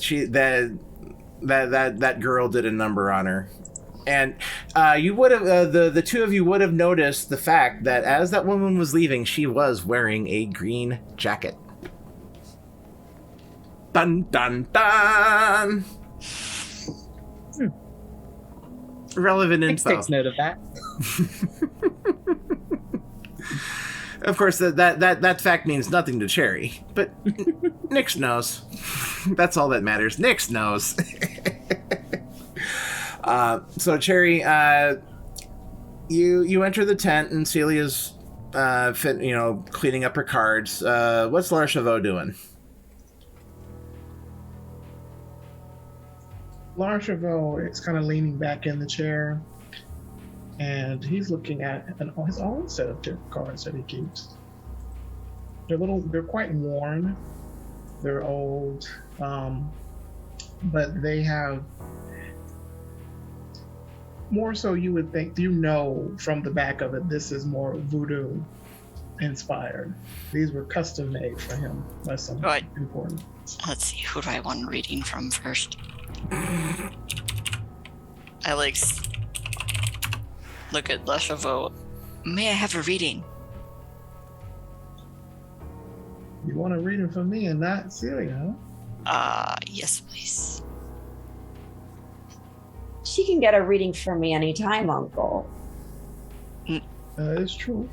I can, but I think your grandma would also be useful right now. Oh, my grandmother's. No, the cards. What? She's talking about the special tarot deck. Oh, I don't use them for this. Might have to.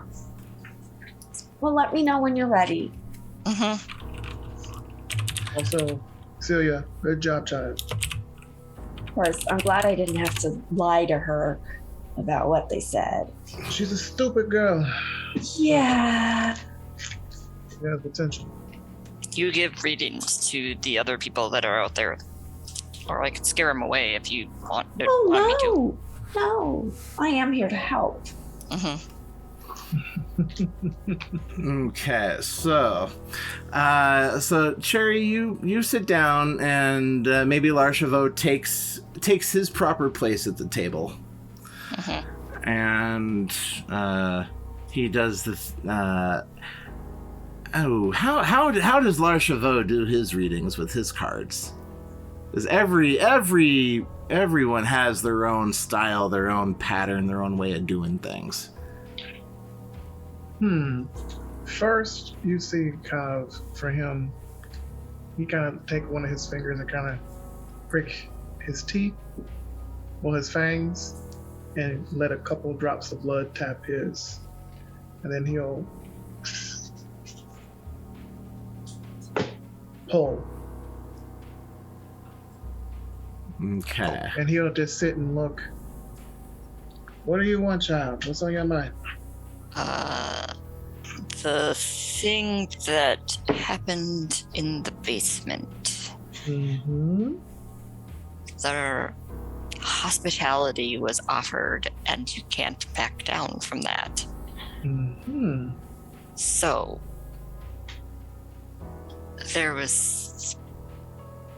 I have a feeling that there's something else here. Anything else? No. Something feels off. Okay. And he'll pull. Let's see. I think for him, he's going to do the 6-card one. Like that one. So. He then kind of looks at you, and then he shuffles, and he'll stop, and then he'll pull the cards and lay them out in front of you. And here we go. First card, you'll pull up the Empress. Second, the Star. Third, Strength. Fourth, the Hierophant.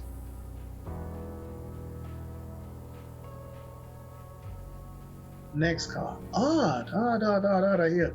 The Lovers. And then finally, temperate.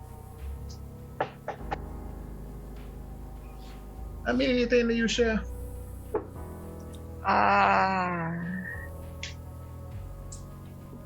Activate Eyes of the Serpent at Lar Charveux then.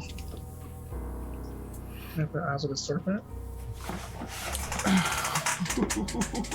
Is this an instinctual or an actual, like... No, it's instinctual. All of a sudden it just goes off. Okay, gotcha. Okay. I don't mean to like threaten him or anything with it. It just kind of just goes off. All right. Give me a moment. I still have to go back and look at this. You're fine. Hang on, that's a ministry power. Yes, it It is. is. It is a ministry She's not supposed to power. have it. No, she's not. I wonder who she was talking to on the Ferris wheel. That is. Hang on a minute. Yep, I got her. It's yeah. 185. All right, so cost is free. This is charisma and presence versus wits and composure. So I mean, this normally is an uncontested against a mortal, but this is it's a roll off between charisma and presence versus wits and composure. I've got Joe. I've got your dice pool here for you. Give me a second.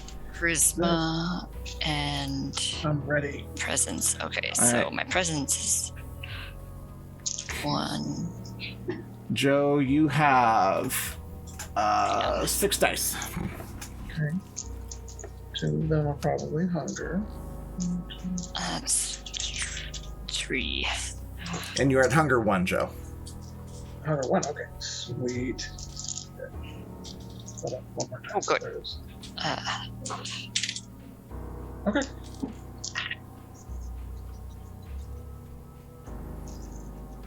How many successes, Cat? 3? 3. Okay. I got a lovely critical on my hunger die.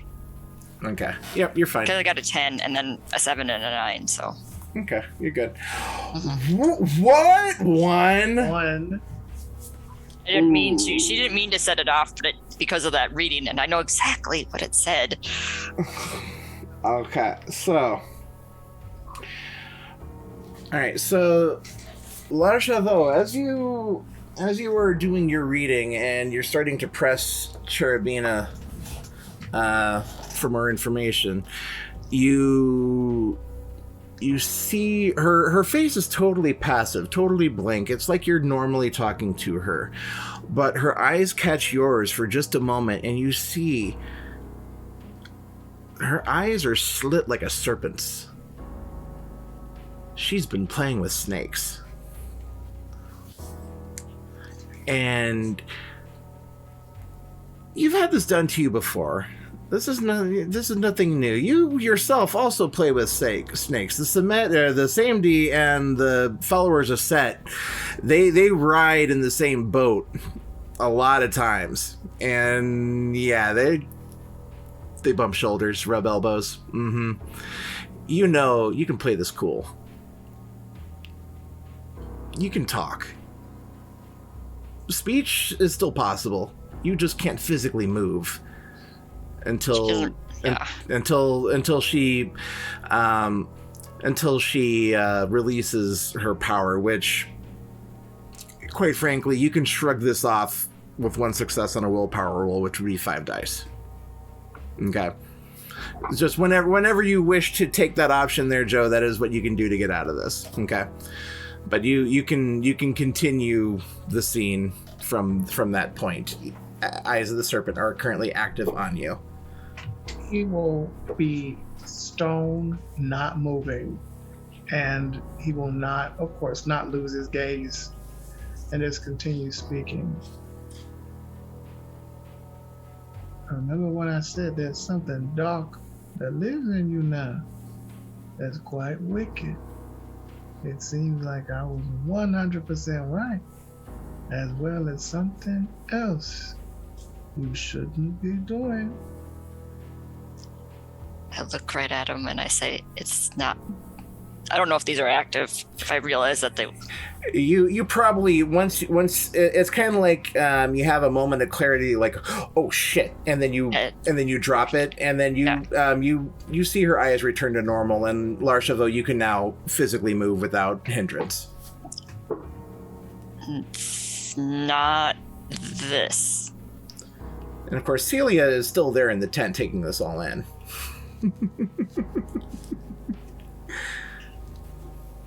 There is something else attached when I did the hospitality.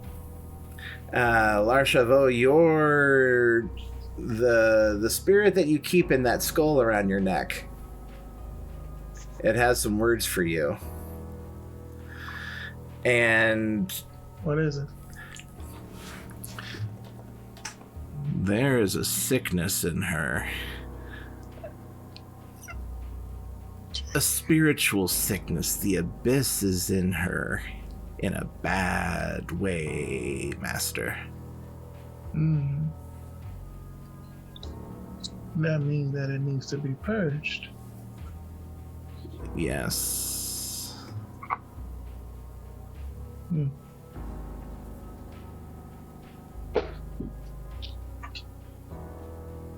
Jetty, my dear, please tell me, what exactly have you been doing to have this darkness in you? The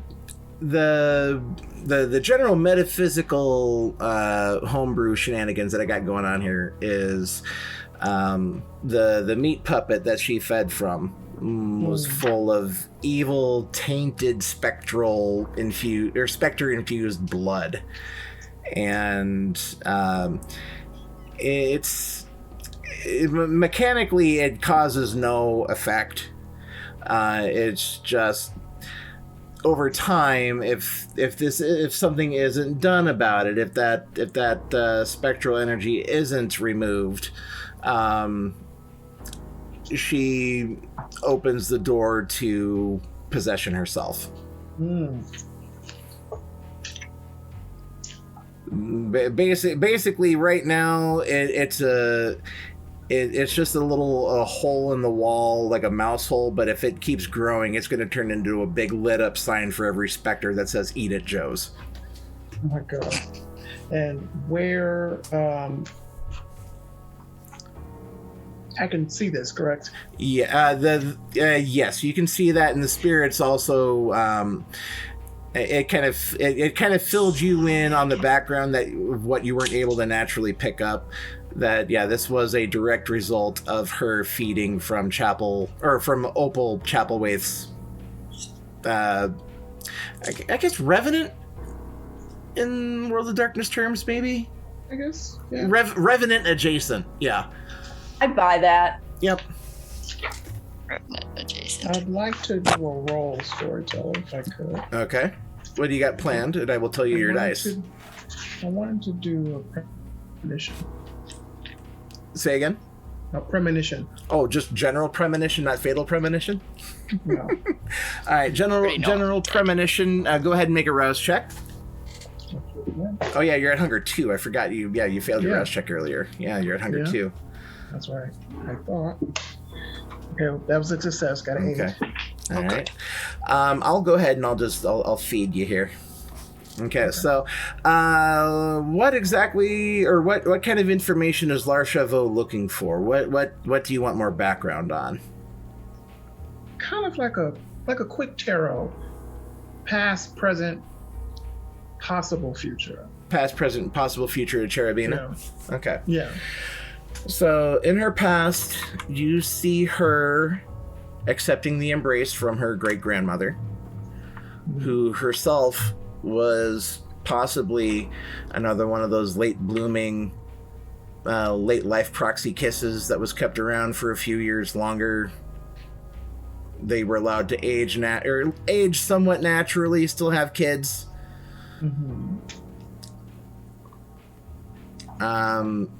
You see her feeding from the wrist of in the premonition. It's clearly a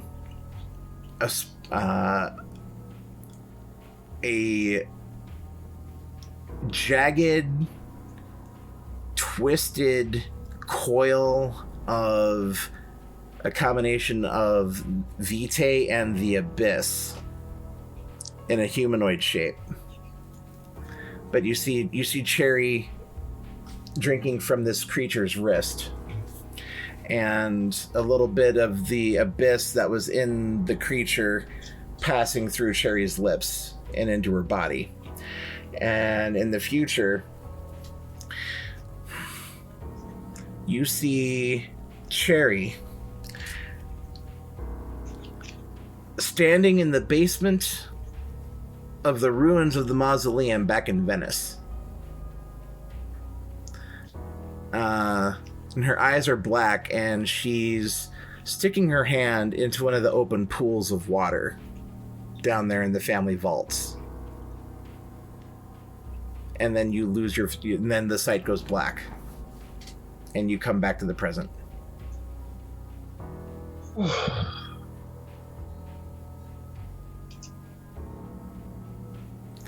And point of reference, the mausoleum got totaled by the Second Inquisition. You need to be careful of that darkness that's in you, Sharon. Very careful. I would suggest a purge of this said darkness, but it will not be pleasant. I guess that's a risk I'm willing to take. It also may do a little damage here to your To my what? to your friend. You see like a little small, it's like Joker smile creeping across his face.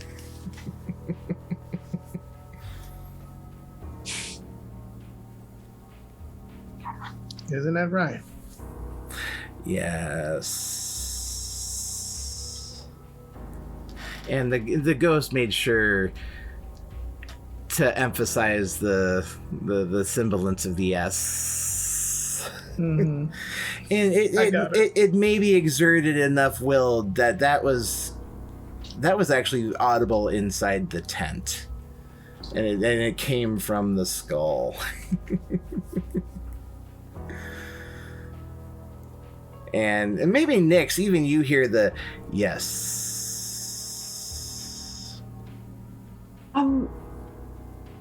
Perhaps I should move outside and take care of some of the queue while you talk. Yes. Or maybe you want to go in the RV for a more private go in the discussion? RV. Yeah. All right. All right, so Celia, you exit the tent and you rejoin Nyx out front. We will go ahead and we will end tonight's session here. This is fun. This is fun. We're ending on Cherubina getting a Samdi exorcism.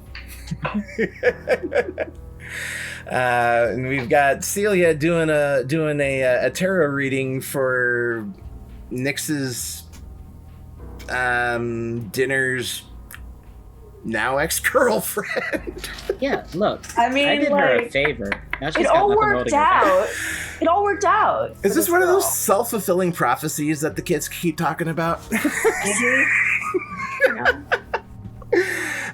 Just another one of those happy accidents of when you play with me and I see crazy things pop off in Zoom chat. I'm like, you bet your ass I'm using that. So anyways, we're going to go ahead then and say goodnight for now. I'll have everyone, we'll do our rounds. You can tell us who you are, where you're going to be, etc., etc. And we'll kind of play things out where the next episode is going to sit. Because I kind of like this angle. We'll see on this. We'll see. But let's go ahead. Rosie, kick it off.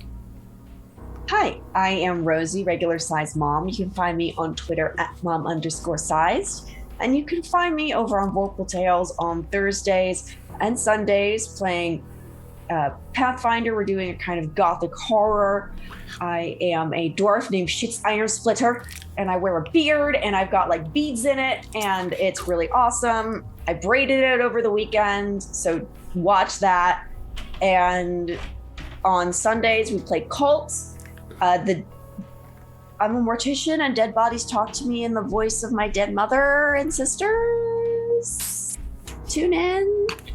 And you can also find me over on Carrying Comfort Studios. On October 6th, I am running Bluebeard's Carnival, funnily enough. So that's going to be fantastic. We have one of the lovely folks from Martlet Games joining us, Sarah, and it's a great cast. I'm very excited. And you can also find me over on Carrying Comfort Studios starting October 23rd. Every other Saturday, we're playing Cyberpunk. And I have all the fake piercings in my face for that one. So tune in, check it out. It's going to be fun. All right, next up, Kat. Hi, I'm Kat.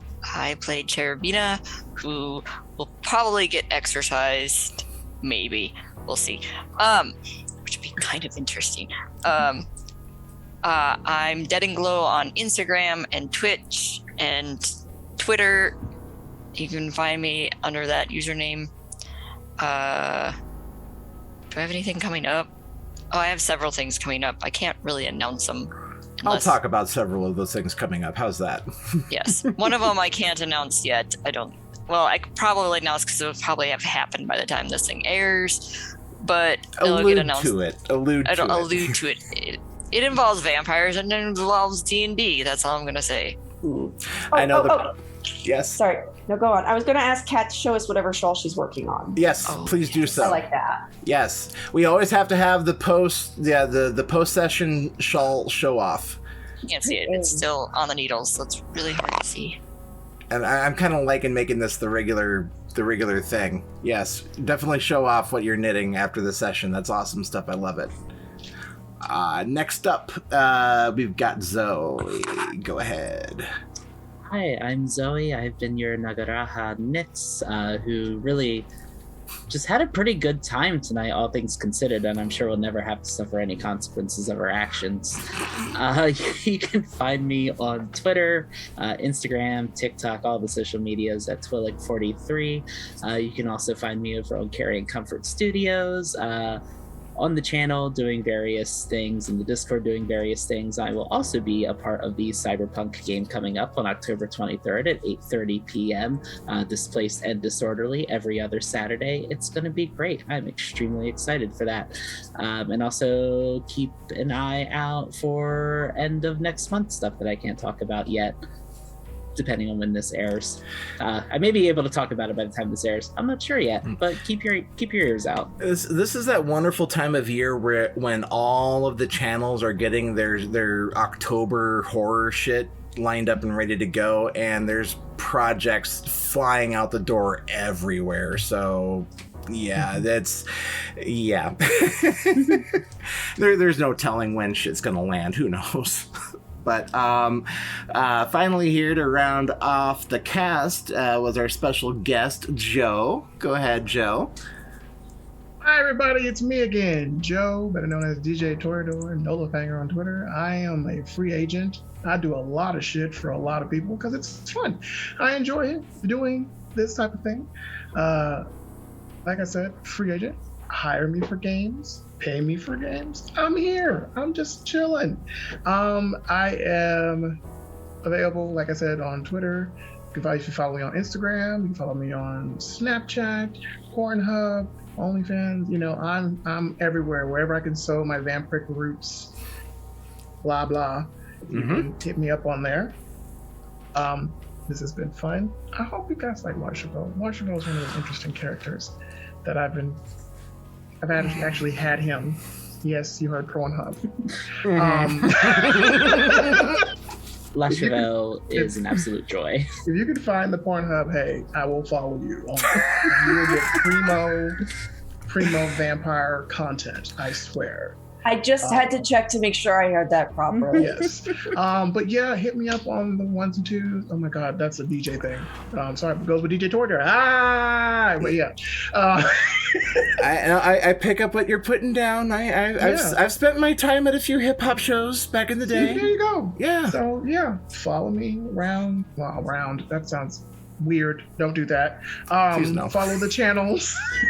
I'm sorry. I'm off today. I'm off, so it's weird. And I had my scrumptious today from Starbucks, the refresher. We were talking about the acai refresher. Oh yes. All those things are so good. Mm-hmm. Please try them. But yeah, I'm done talking. So okay. And I'm Patrick Gill, the creative director here at Martlet Games. This has been Psychopomps Incorporated.